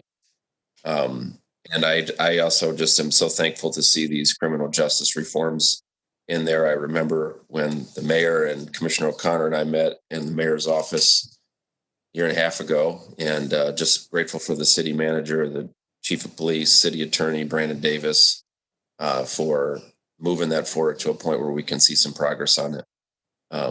So I just wanted to make sure to acknowledge how difficult this is and thank the staff for that. And also just kind of continue to hold up there that I really hope that we can move forward with some form of a pilot around lead in the coming year, despite all of the reductions that need to be made. Yep. Thank you, Commissioner. Two things, if I may. One, I'll ask Ms. Snow Buckner to turn her camera and mic on and just tell us a little bit about just the general education that may still be ongoing even while there's stay-at-home orders. Secondly, as we prepare for next week, one of the things that we will do is identify all the vacancies that will be frozen, as well as all of the reductions in temporary staff positions, and they will equate to a certain number. Before we came in, it was around 40 to 50. Now it will be even more. It's still a moving target. The strategy is, even with those vacancies, if things worsen and there have to be permanent reductions, those will be some of the considerations that we will first have on the table. There's also another audit, if you will, that I have directed the staff to do of employees that are working remotely for efficiency. Those who are able to work as productively or more, then obviously that's not problematic. But if we detect that there's places where people are not as efficient or as productive at the 75% level, or below 75% level, that's less than 75% above is considered in most places full-time. So if you're not doing at least 75% of the work that you were doing before, that's an efficiency problem, and we want to be able to address that. And that might be the next group of employees that we start to look at. But we're doing that very carefully because right now, and as the economy starts to reopen, the group that was at home now becomes a group that may be redeployed back on site or somewhere else.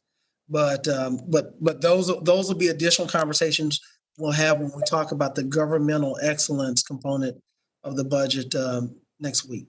So, Ms. Snow Buckner, can you provide any other insight of what other ongoing education we may have in light of people staying at home currently? Your mic is off. Bingo.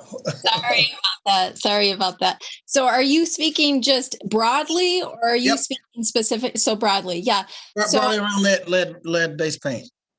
Yeah. So we, certainly digital communications is huge for us right now because we can't do that face-to-face. And so my team continues to work, whether we're talking about census, whether we're talking about lead remediation. So we had hoped, as you know, to kick off sort of that lead 2.0 this spring, but we now have to pivot. And so like what we've done with census, we are using digital and other sort of tools. Oh, there's a lot of people. Not sure if that's coming from me.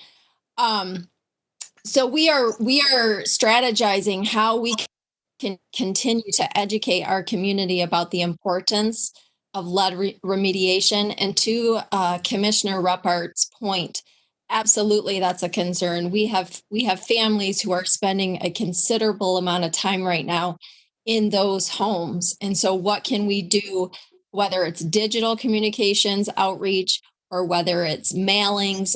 We have our upcoming WeRGR publication. We've been holding off sending that just because we need to figure out our spring and summer Parks and Rec programming. That is the only Parks and Rec guide that we have, and it goes to every household in the community.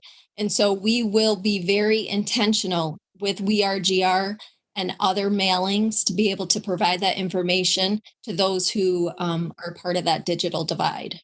Absolutely. Thank you. Thanks.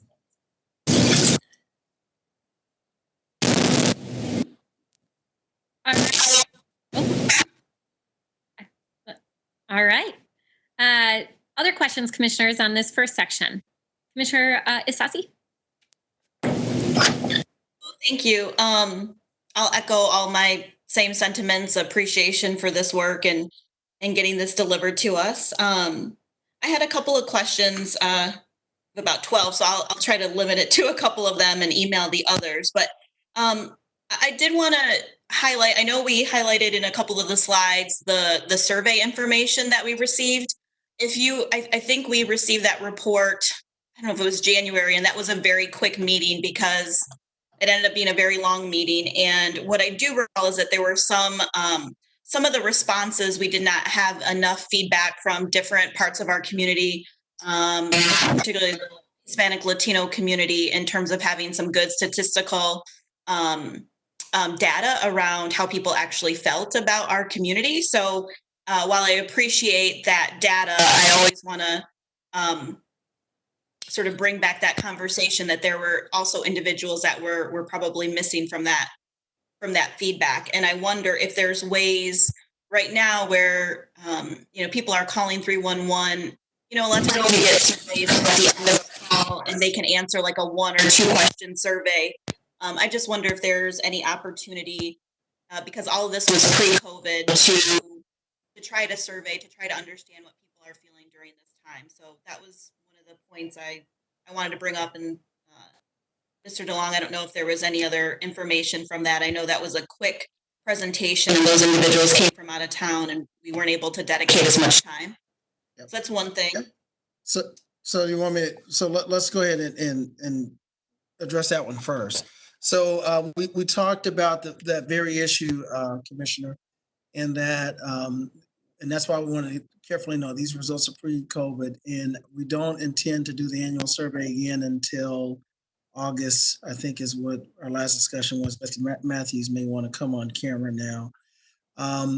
We have thought about how do we measure the level of whether it is around public safety or economic development, the sentiment from community. And because the circumstances change daily around COVID, we don't want to build an annual budget on a moment in time on some community sentiment when we need to get a little bit more experience. But it is good to have some indication about whether concerns from citizens. And we have called or gotten data from 311 to use, the common complaints that have come in as what communities most concerned about, whether it's yard waste, whether it is fears around over enforcement or other things. But what we've not done is proactively done a 2-3 quick question survey of major issues at the time.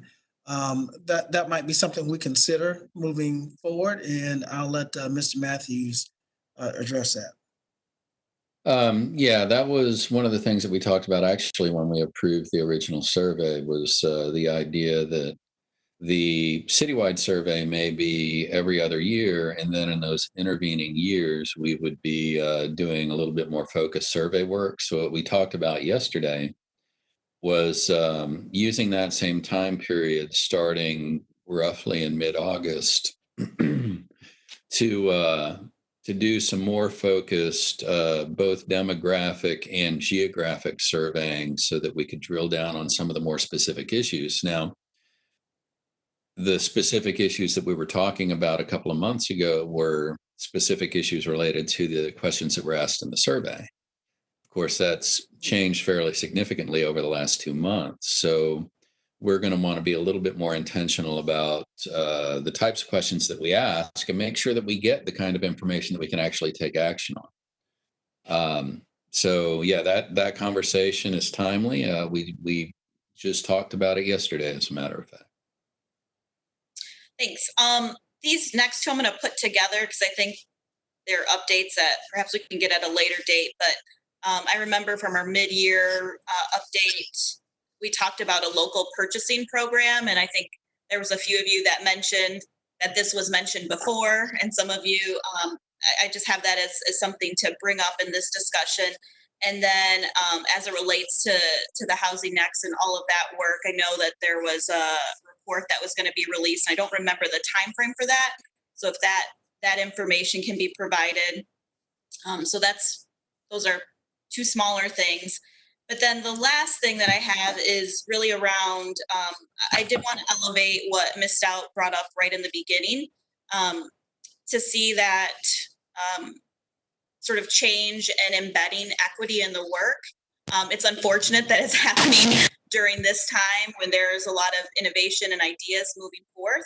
But I think that's something that should be elevated and highlighted across our entire organization, that commitment. And so I'd love to understand how we got there. Was it through that one-to-one interaction? Was it through the processes that we took with our strategic plan and budget? Was it additional leadership pieces? Because I do think I would love to see that further embedded with a lot of the partners that we engage in, whether it's when we think about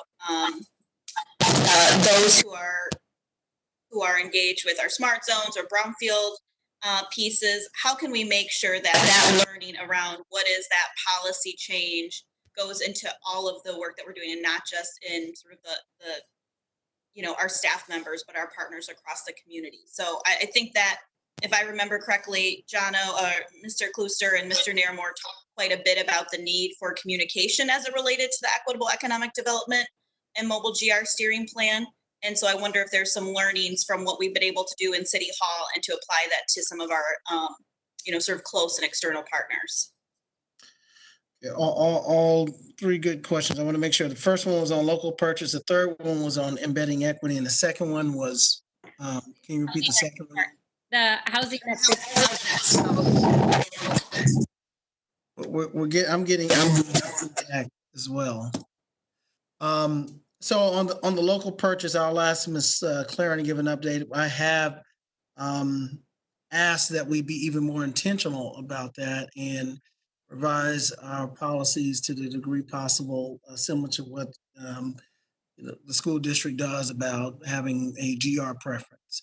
And that was work that was commencing. Our mid-year briefing was in February, mid-year report. COVID hit second week in March. So I'm not sure how much progress has been made given that.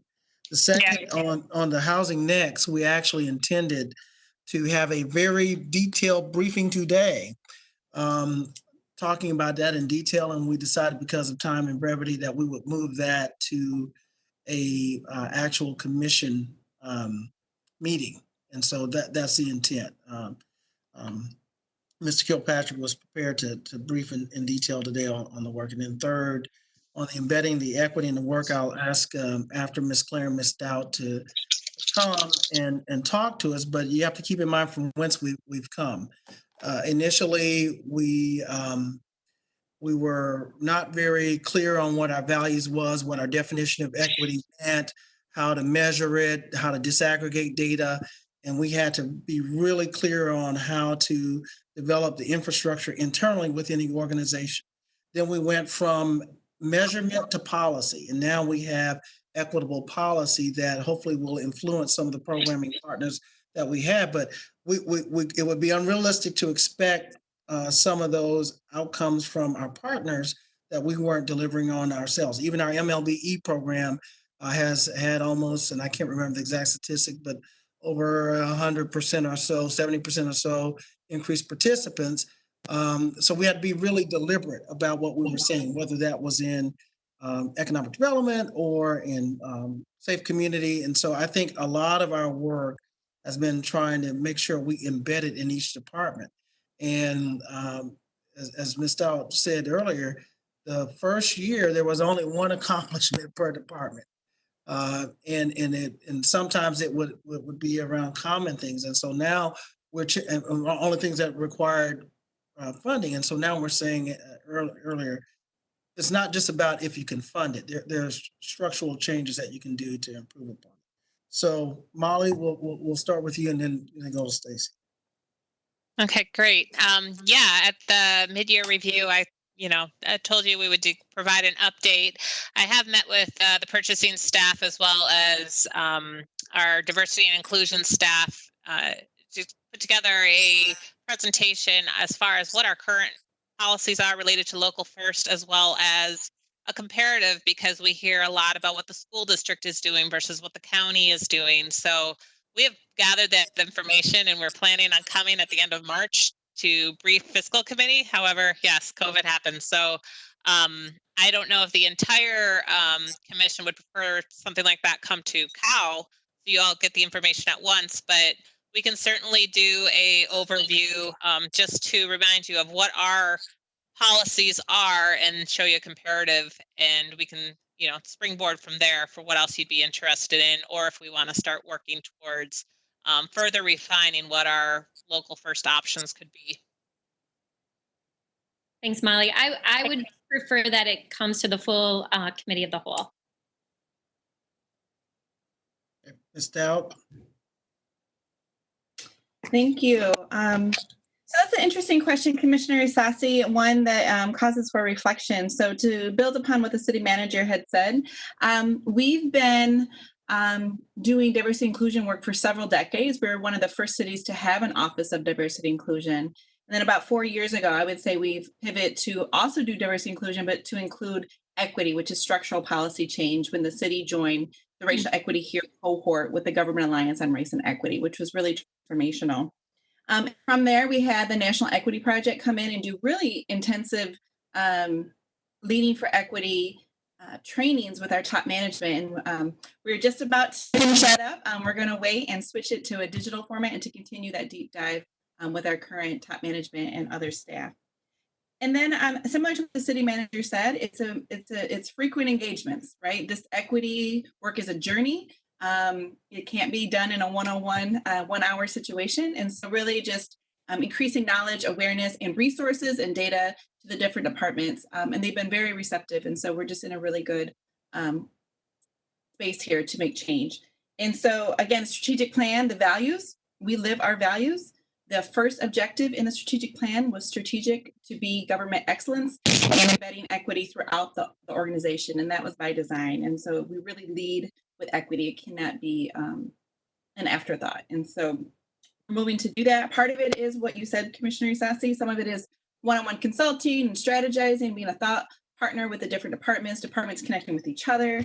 And then just step by step, right? We get skills, we build on those skills, and then we continue to expand and really creating equity champions across the organization that help with strategic plan, but also can co-facilitate conversations and be that consultant wherever they may be within the city. So that's just some example. I think it's worthy of a write-up and to just hold that history and that progress with us. But there's a lot of different factors that come together to make this happen. Thank you. I think really, I just wanted to say appreciation to everyone for that work, because you said it right in the beginning, and I feel like it kind of got glossed over. And I think that that's some significant work in our community. So I just wanted to make sure that was elevated. Can I add one more thing, Mayor? Yeah. I think around, when we talk about the resident resiliency funds and making those available, I'm sure many of you have received lots of emails. I've received a number of calls from individuals, not across the city, outside of the city, but even in the second ward, who are concerned about their neighbors who are undocumented, who have no access to federal aid and other things coming through. So I just want to continue to highlight that. I think that's what I love about Grand Rapids. It's people who are so worried about other people, their neighbors, people who they just pass on the street. They're concerned about where they're working and are they going to be taken care of during this time. So I look forward to further discussion around accessibility of those funds and making sure we are supporting all Grand Rapidians. Thank you. Yeah, thank you, Commissioner. I had the same notes on mine. I'd like more detail on what the recommendation is. I'm sure that's still being worked out, but I think all of us will be interested in what those recommendations are for those dollars to support our residents. And then City Manager, we don't need this right now, but I think it would also be helpful to get an update on where we are with higher reach. So maybe that can be added to the list.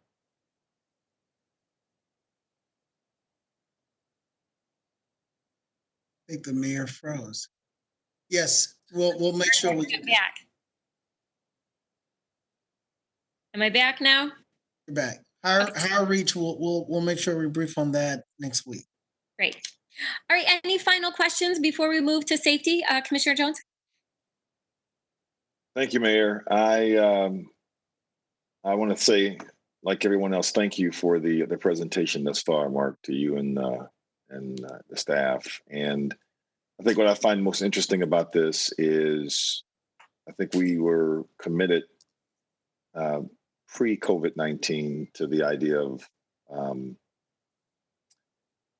this idea of being committed to equity, diversity, and inclusion. And yet I see that it seems that as we've prepared for the reduction in revenues and such, and having to make cuts, it has also been made crystal clear that post COVID, that the focus on equity is going to probably require it to be even greater, simply because what we're seeing in terms of who's being impacted by COVID-19, in particular, the African American and Latinx communities, those who, according to the Kent County data, who reside in the 03 and 07 zip codes, and also based on the data from the county, again, the African American and Latinx communities who are being adversely affected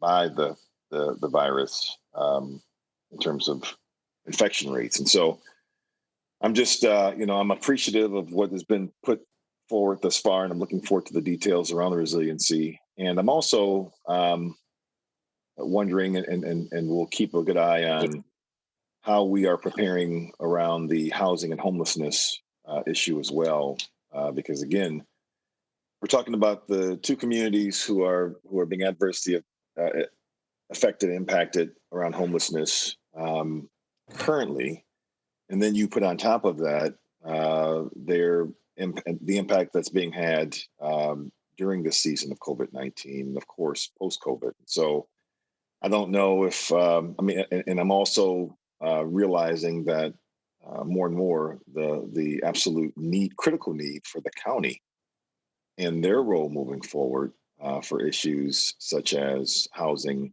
as well as all COVID-19 related issues based on the dollars that they have access to, and it's come down from the feds. But just really wanting to reiterate that yes, we have I think I commend us, the staff, about the focus on equity pre-COVID, but I'm just reminded that we're going to have to, I think, lean in even more post-COVID around equity.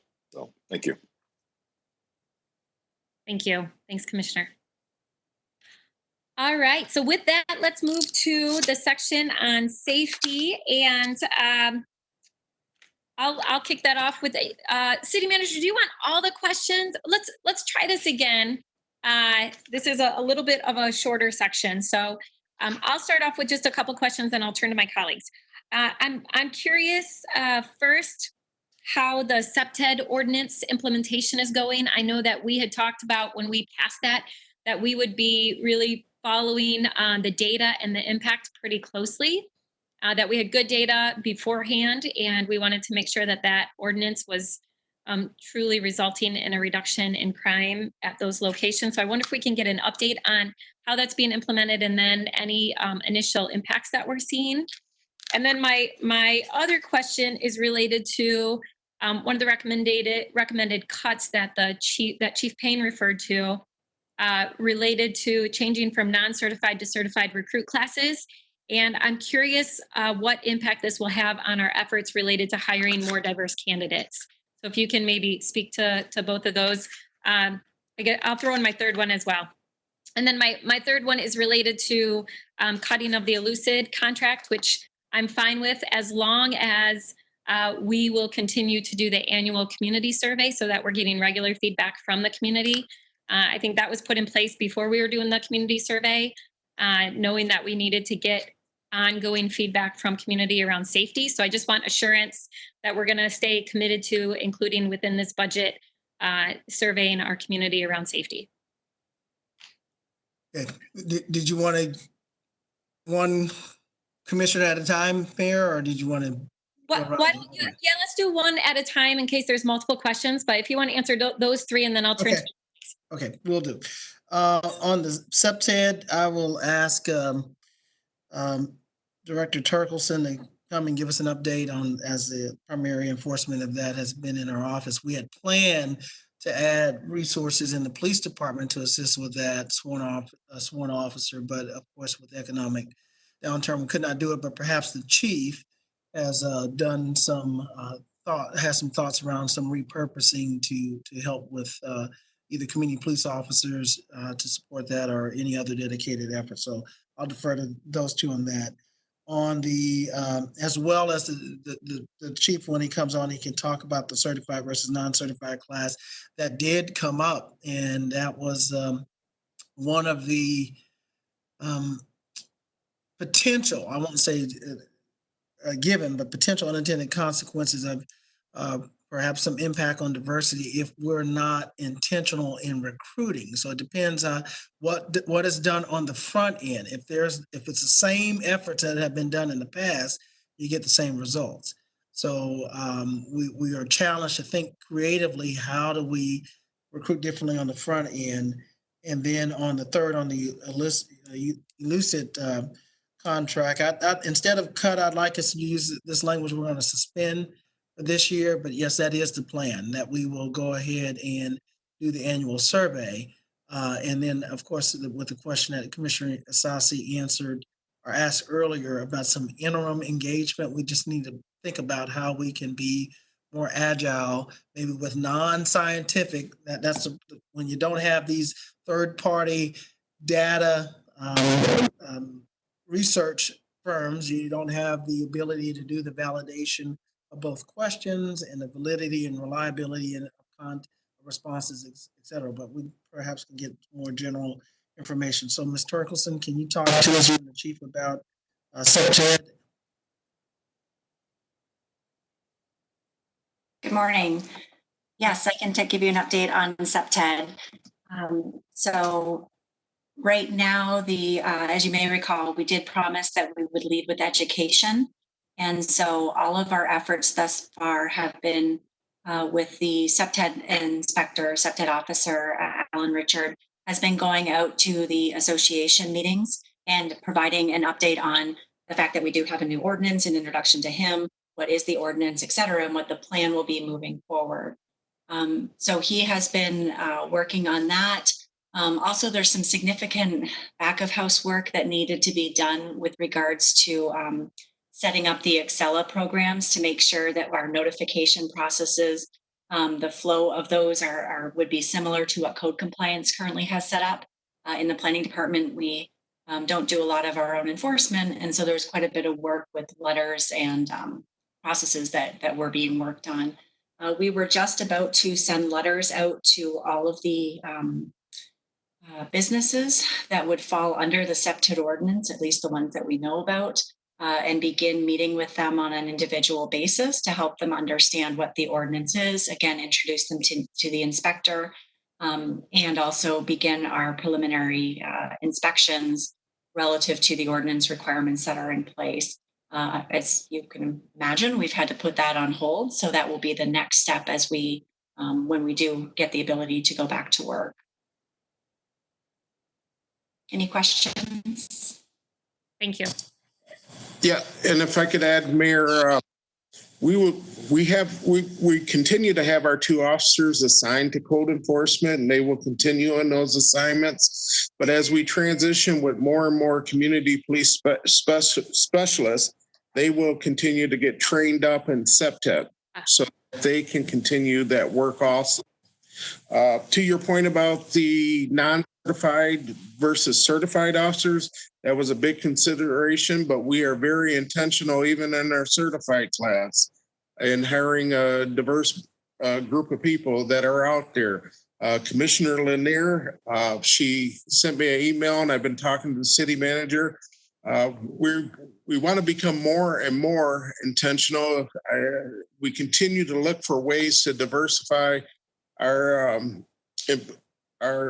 staff, regardless whether it's certified or non-certified. So we have a huge commitment with that, and we always have an eye on diversity when we're hiring.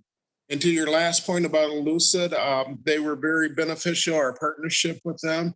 But one of the factors considering it was the citywide survey that is taking place. And as the city manager mentioned, looking to continue to look at other ways to fill that gap of not the monthly, but where, we can get information back from the community. So we will still stay intentional on getting that information. Great. Thanks, Chief. And I would also say you could look at COVID-19 as certainly a burden, but also an opportunity. And the more stability we show as an employer, in light of all of some other governmental agencies making reductions, particularly in urban areas in their police department, that enhances our ability to be successful in recruiting from other departments that have gone some significant changes, particularly those departments that are in diverse communities. So I think this if we do this right, this proposes an opportunity that we've not had in some time. Great, thanks. Yeah. All right, I'll turn to Commissioner Lanier. Actually, the chief did kind of answer the question, the follow-up question I had to Kristen's response, Mayor, about SEPTED, because I remember us talking about and advocating for the police department to be involved in SEPTED, and so the chief responded to that.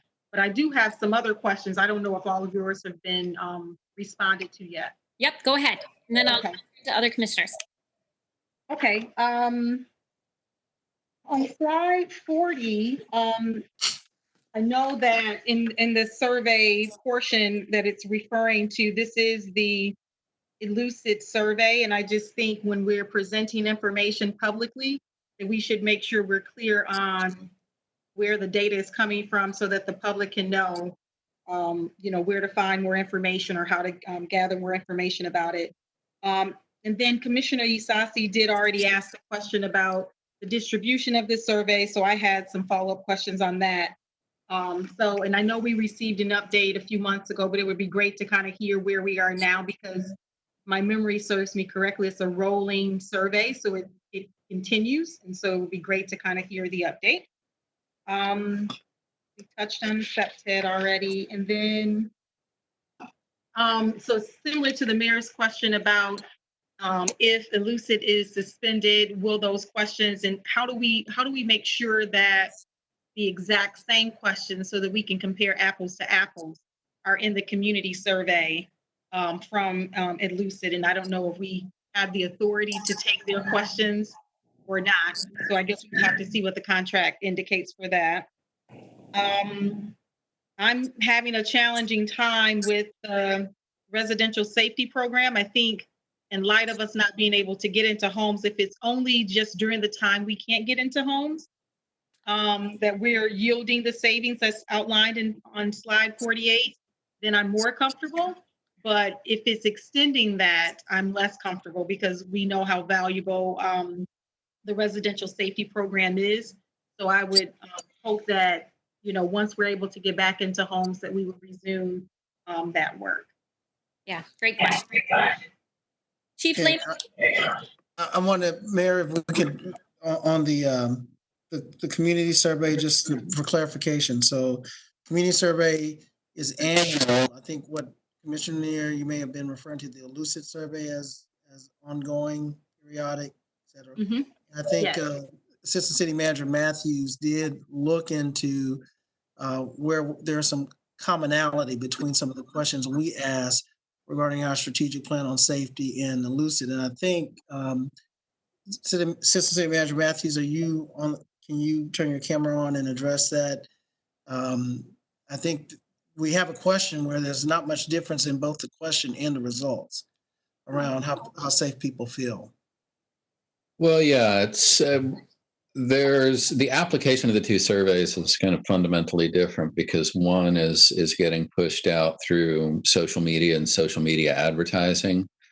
And the questions are much more brief. So it asks a general one or two questions in terms of safety and trust. And then there's an open response for what is the biggest public safety issue that you see in your neighborhood. So those are all, those are not copyrightable things. Those are all things that we could ask anyone at any time. It's just a question of exactly how we would do that over the longer term and with what frequency. And those are some of the things that we want to engage some of our local partners about as we think about how we want to do this next round of more geographically and demographically focused survey. And I think the other question was regarding the residential safety program. And the chief and I did talk about that because I share your concern that that's very important in fire prevention as well as maintaining our ISO rating. So we have that equally shared concern. Chief, you want to speak about the longevity of this impact?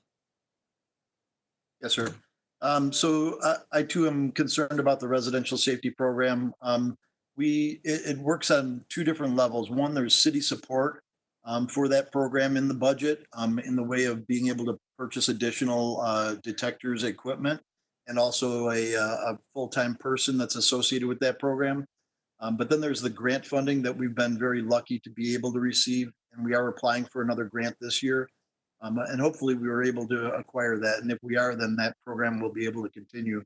Unfortunately, the level of cuts that we are into with this target, as well as previous reductions that we've had to make, I'm into a significant amount of discretionary funding. And this is a program that I value, but at the same time, I've got to keep equipment on my vehicles as well. So that's kind of the position we're in. I will definitely I will do everything I possibly can to maintain this program as long as I can once we're out of the COVID. All right, commissioners, other questions? Commissioner O'Connor? Yes, thank you, Mayor. Just a couple of things. One, I just want to say thank you again to the city manager and fire departments for the homeless outreach team. I've already had some great communications with them. They joined us yesterday on our neighborhood call, and I feel like that's going to be really valuable work that's going to continue to pay dividends for people in Grand Rapids and people who are vulnerable. I too support the removal of the elucid $75,000. I never really liked that to begin with. Couple other questions. As it relates to the police budget, the drones and the shot spotter, are those in the budget money to be allocated? And if so, then I'd like to see those removed from the budget. And then my last question is, which no one's brought up yet, is 61st District Court. It says there's an adjusted budget to reduce the transfer by $250,000. Again, understanding that court for the most part is not in session, that people are not reporting to parole. There's a whole variety of social distancing things that have eliminated, I think, a lot of probably cost in their budget. So I'm just wondering if we can potentially direct the 61st District Court to have an even more significant reduction in their budget, given past frustrations around an increase in budget, especially when there are fewer cases and fewer meetings. Great. Thank you, Commissioner, for beating around the bush on your feedback. On the drones, I want to make sure I understood. So the drones, the drones and shot spotter are not in the budget, not in the proposed budget. No budget enhancements for it. I want to clarify. You said you want to add them to the budget. Is that what you're saying? No, not at all. I just wanted to make sure they weren't in the budget. I knew what we were cutting out of the budget. I didn't know what was exactly in the budget, and I wanted to make sure that those dollars weren't being allocated. And if they were, I was going to be advocating that they be removed. They're not. But just to be clear, I think we've gotten so many reports about this. Chief Payne, turn your camera back on, please, sir. I think the vendor would even want to pilot it for us at even almost no cost. I've heard different stories, but that doesn't mean just because it's not in the budget, they're still not evaluating that technology. Chief, you want to respond to that? That is correct. We're still evaluating the technology that's out there. We have actually a meeting set up with the ACLU to discuss the matter next week, I believe. So it is not in the budget, but we're still evaluating the program. Okay. Then the 61st District Court. So we've had I have two conversations, one with the courts as well as the library is another service. However, their funding is more steady since it's tied only to primarily property tax and the assessments and the millage rather. So I know the library will be looking at their budget again to see if they can make further reductions. It will likely be an amendment, is what I was told from the director, but I'll have some follow-up calls after we adopt our budget. Regarding the courts, I want to also be sensitive to the conversation we had with the court administrator, even though there is deferral of services, those needs for those cases haven't gone anywhere. So there's going to be a backlog of cases that they've indicated whenever they begin to reopen. And so I think the $250,000 or so that we've reduced is in addition to another reduction that occurred with the budget proposal. And I can't remember the exact numbers. So maybe our CFO or our deputy city manager can help us with what those conversations have been around reduced costs for the court funding.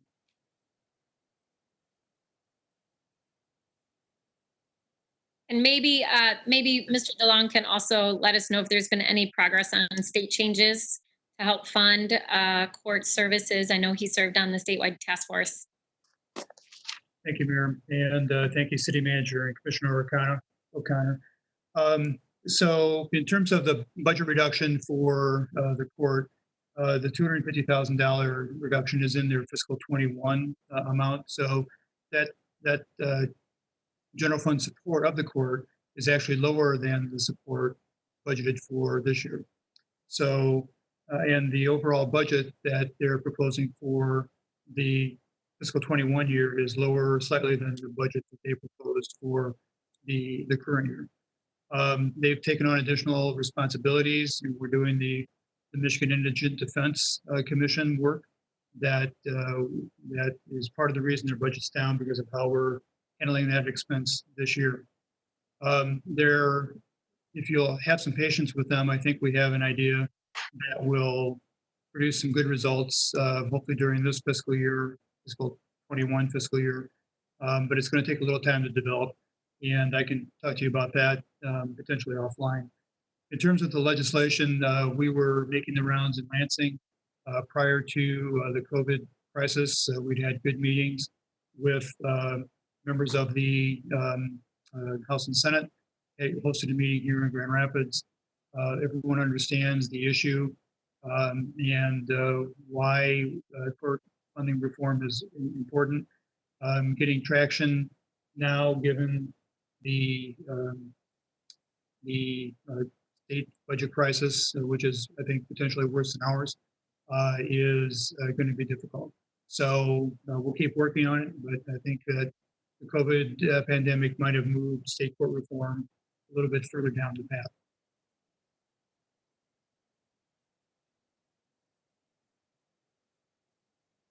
Can't hear you, Mayor.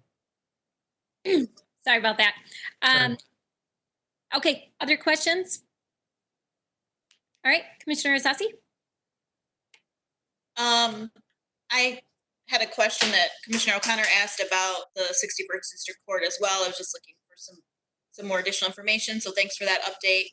But then, April 1st was the effective date for the changes to our gun ordinance. And so that day kind of came and went, and we were prepping for that. So I just wonder if there's any feedback about that. Just wanted to put that one out there. That's a great question. Maybe I'll turn to Chief Payne and our city attorney to fill us in on that and let us know how that's going. We have done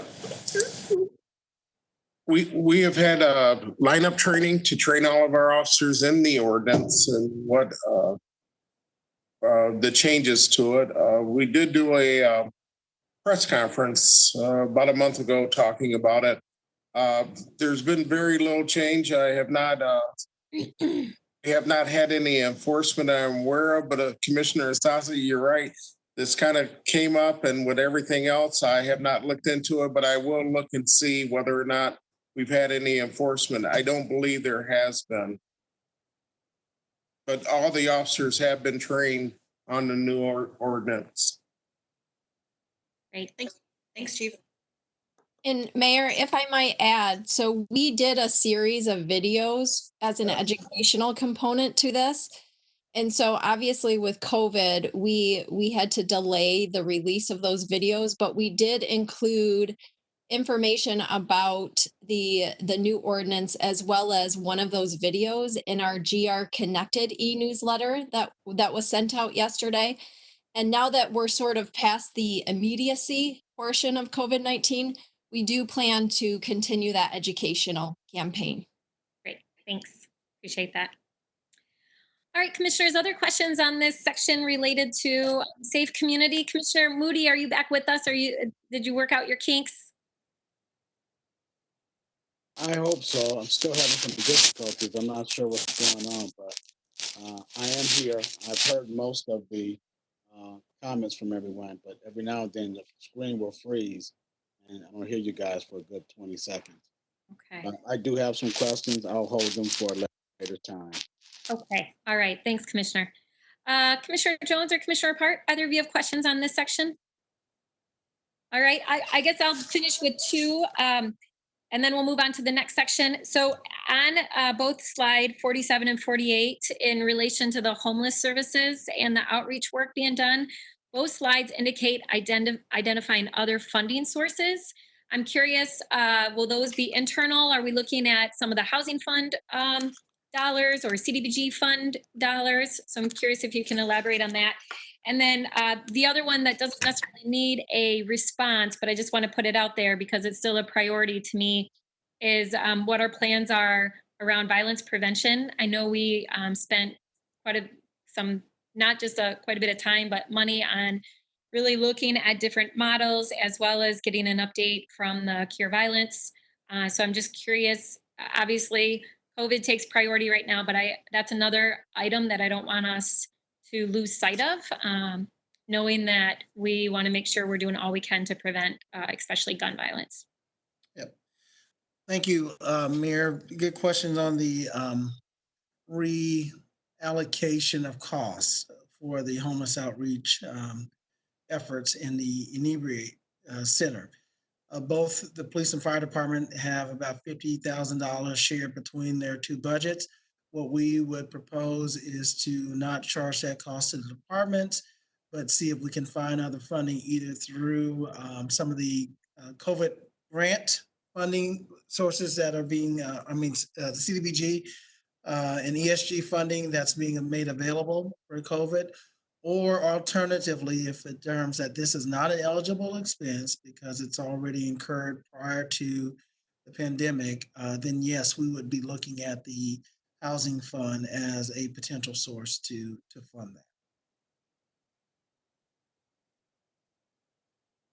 Mayor, you're on mute. You're on mute. Thank you. That's nice. Then on the violence prevention, I've asked the police department to come up with a violence campaign. I think prior to, I hate to speak like it's two lives, but that's really what we've been living in, two realities. Prior to COVID, that's exactly what they were doing. They were doing some creative engagement with community around campaigns. And Chief, if you come back on, remind me of the latest one. It was pretty crafty, pretty creative, and I can't recall it off the top of my head. But we also had one-time funding for Cure Violence. I think we have not reduced that. It was $75,000, but we were looking to use that to match community philanthropy contributions towards that effort. That has been the strategy. Yeah, one of the groups we met with they were using virtual reality to interact with groups, and they were being housed with the NAACP and getting participants from that group and GRPS, I believe. Again, as the manager said, that was all pre-COVID. It's been put on hold for the moment. We hope to resume those talks and work around that. But we also, as was mentioned, that we have our strategy plan that internally that we're looking to do with some violence reduction strategies that we've looked at. So those are the things that we'll continue to work on and start to implement some of those things and brief the commission on it. Well, we've actually talked, the department's been working on their internal strategy, and so at some point, I've not had a chance to go over it in detail with the chief, but I do think it would be good to give an update to the city commission once. Yes, sir. Great. All right, great. Thank you. Thank you. All right, commissioners, let's move on to the last section around mobility. And if you have some questions related to that, I guess my first question is, I'm curious if some of these recommendations and the changes due to the budget reductions have been discussed and reviewed with the Mobile GR Commission, and if they had some insight, if they're supportive of these changes. So I'll ask Mr. Naramore, Mr. DeLong to come on. I think what I've asked Mr. Naramore to do is to share some of the recommendations with the commission. I think they're poised to discuss some of those later this week, if I'm correct, or perhaps next week. But in a state of emergency, there are decisions that we have to make, and we're not always able to have the level of engagement that we had before. And so I don't want to make it seem like there's been significant pre-engagement with them, because that's not the way that, unfortunately, we've just not had a chance to do that pivot in this budget this quickly. But we do want to make sure that there's some awareness, and Mr. Naramore can talk about how engaged they have been to this point and what's the plan prior to budget adoption. Thanks, City Manager, and thanks, Mayor, for the question. So we are engaging them on Thursday at a virtual Mobile GR Commission setting, in which we're going to provide them an update very similar to this presentation. We're actually going to pretty much cut out the mobility section and share it with them. So I think the benefit we have, just like with Mr. Klooster when we completed the Equitable Economic Development and Mobility Strategic Plan, there's been a lot of feedback on working the recommendations from those plans and including them in the budget, as well as we've always gone through the exercise of having them kind of talk at a very high level about the initiatives that we're looking to include in the budget. And then, as the city manager alluded to, a lot has been more operational and just some shortfalls in some of the revenue, and for some things that we've had to adjust to on the cost side, which is really more operational in nature, which we historically have not necessarily had a lot of conversation around the table with the Mobile GR Commission about that. It's really been, here are the key initiatives that we're still going to try to move forward to the best of our ability, given the financial landscape, and because that has changed so much so quickly. Historically, we've always gone to them in April to give them a high level, just to make sure it's concurrent with the commission review of the budget process. So we're going to be providing them and getting any feedback, and then I will be sharing that feedback with the city manager. And then the commission liaison is Commissioner Jones as well. So he can share any of the feedback with the commission as well. Great. Mayor, may I, let me commend Mr. Naramore for his diligence in proposing this budget, because this is opposite everything he wanted to do initially, because we were actually planning for increase in parking costs and actually expanding some of the influence of parking and some of the recommendations. That's why you see the shift of costs so drastically in the budget. But I also want to commend him for being strategically focused and making sure the right things are reduced. And we really had extensive talk about whether or not we even want to pursue microtransit. And the fact that we're not doing May mobility with autonomous vehicles at this point doesn't preclude us from looking at some of those other microtransit tools around e-scooters or bike sharing, because as the economy begins to reopen and we want to have more outdoor recreation or utilization, because that might be safer, the microtransit may be in more demand and may be viewed safer than mass transit and people gathering in confined spaces in the bus. So we want to continue that pilot. We want it is being done, has been done in other communities, and vendors are stepping up now to make sure they can sanitize equipment as people are using them and doing it in safe manner. So that's actually a recovery strategy that we have built into the budget in Mobile GR. Yeah, thanks. I agree, Mr. Nairmore. Thank you for your leadership. I know that parking services has had a significant hit due to COVID. So thank you for adjusting quickly. You know, I understand and appreciate that engaging our citizens is a little bit more difficult right now, especially as we're moving at a record pace to respond. But I also want to make sure that we're hearing from the people that we appointed to be a part of these processes. So I think it's a balance, and so I'm glad to hear that you're meeting with them on Thursday. All right, commissioners, any other questions in this section around mobility? Go ahead, Commissioner Park. Yeah, Josh, thank you again. Yeah, you had to cut a lot, and I know that that's difficult. The decreased dash and Route 19 costs, is that a decrease? Is it stopping them? Can you just give me a little bit more understanding about how that'll impact those two services? Yes, sir. Thanks, Commissioner Repart, for that for that question. So for the Dash services, right now it is not currently operating, and we have always, in consideration or coordination with the city manager and the CEO of the Rapid, is we've really been following their lead on making some of those operational decisions. So there is a proposal to resume sort of limited hours in the not too distant future. We're following that, and that's all being consistent with sort of the guidance from the governor's office about how to fall within the parameters for the stay-at-home order. Because we do know a number of people in the community are relying on public transportation, but as we see more businesses and more people coming into downtown, we still need that service to be able to allow commuters to be able to get from remote parking options into some of those facilities. But right now in the proposed budget, we have that we would be reducing service throughout fiscal year 21 for that. But that would be mostly that's limiting, like we wouldn't be running late night hours till 1 a.m. We'd be stopping at 10 p.m. We'd probably be cutting back on weekend service as well when we don't have as much visitors coming downtown. And that is for the foreseeable future until we get sort of more guidance as events come back. But that is to really target the core of our service, which is operating Dash for supporting of parking customers as they begin to come back downtown. For Route 19, that service is currently not being operated, and that is really at the behest of Spectrum Health as well as the Rapid for being able to operate that. And that is going to continue for the foreseeable future until we get sort of the guidance for them. But as part of this proposal, we're looking to see what those two partners are going to be doing as part of that. But right now, there is no service for that. Can I ask a follow-up question on that 19 then? Yep. So, 19 used to go downtown to Leonard Street. Then when the Spectrum Health stuff happened, we lost Leonard Street as part of that connectivity loop.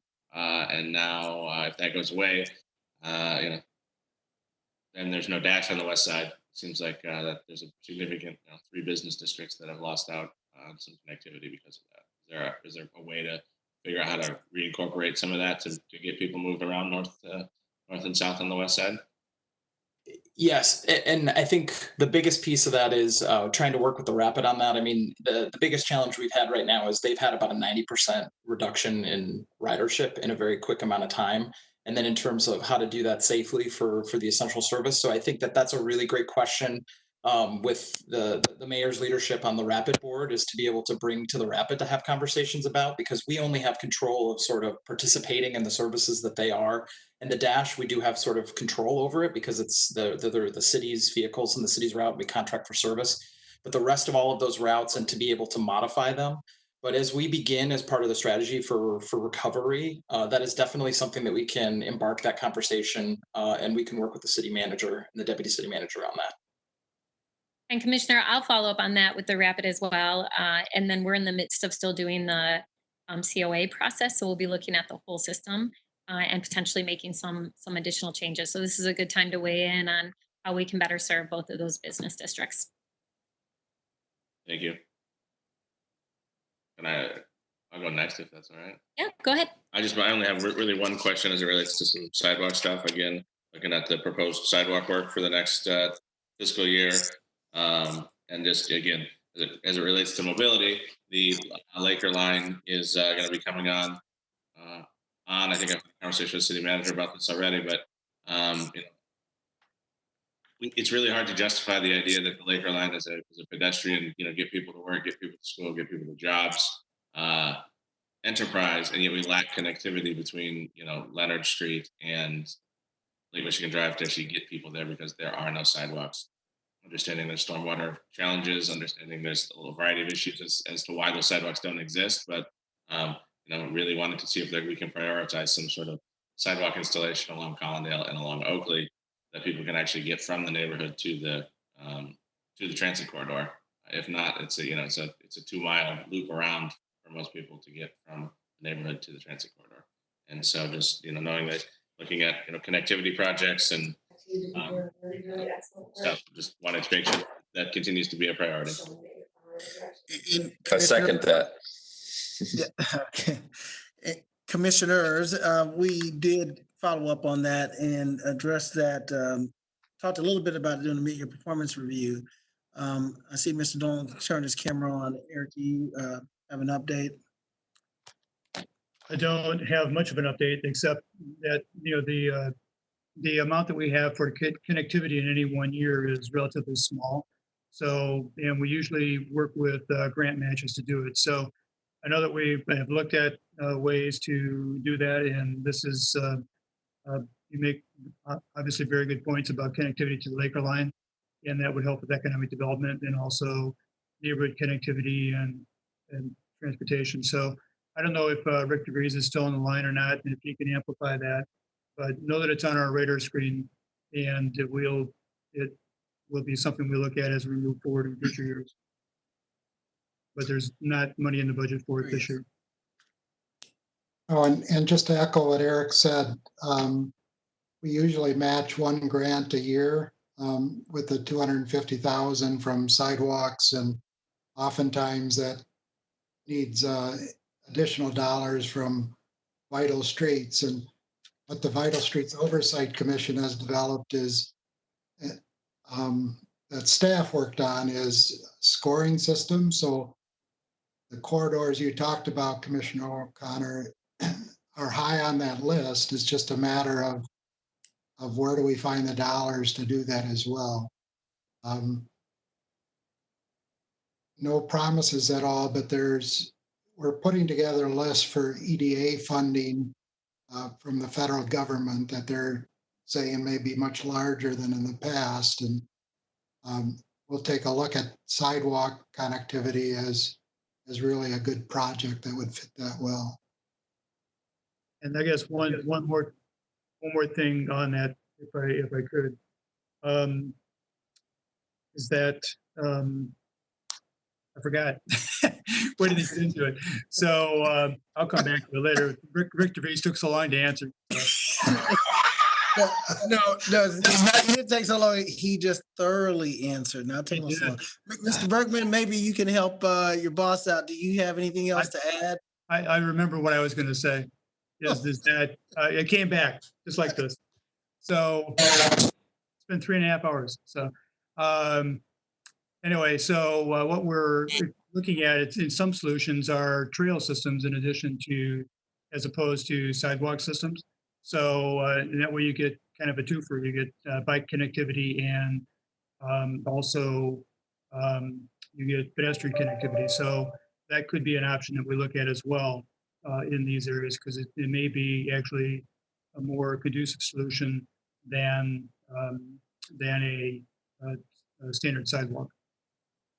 Well, thank you both for weighing in. I'll agree with both my colleagues. I think both of those streets are in dire need of some connectivity. And commissioners, just so you know, there's some talk at the federal level of a potential infrastructure package coming out. And so I would support making sure that this is a priority on that list. If there are additional infrastructure dollars, one-time funds that can be used for infrastructure that's needed. Thank you. All right, commissioners, any final questions on mobility or Vital Streets? All right, then I know it was a lot of information today. We have more coming up next week at our session, but between now and then, as you read through your budget book and as you review the notes from today, if you have additional follow-up questions, if you want additional detail on anything that's been shared, or if you have questions or concerns, please get those to the city manager so that he has time to prepare and to respond. By Thursday at 10 a.m., if you'd like it by the next session. We'll send out today, this afternoon, all the responses to the questions that we've gotten. Ms. Claren is working on. I think she's about 95% through with her development of those responses. Okay. City Manager, any final thing to add before I turn to our city clerk to see if there's any public comment? Just my appreciation for the tremendous amount of work the staff continues to do, and this and balancing this with regular ongoing essential services and responding to the pandemic. They are just exceed my expectations. They definitely have aced it. So thank you so much, staff. Thank you, City Manager. City Clerk, any public comment for us today? I just got from Mrs. Glover an email that says nothing in the queue, but I'll check it. I'll swing it over to room 601 where they're monitoring that. Okay. So, Mr. Kwame, do we have anybody in the queue? Becky Jo is correct. There are no callers. Okay, so no comments. So with that, commissioners, we'll adjourn, and we'll see you back here for our next budget session next Tuesday. All right. Thank you, everyone.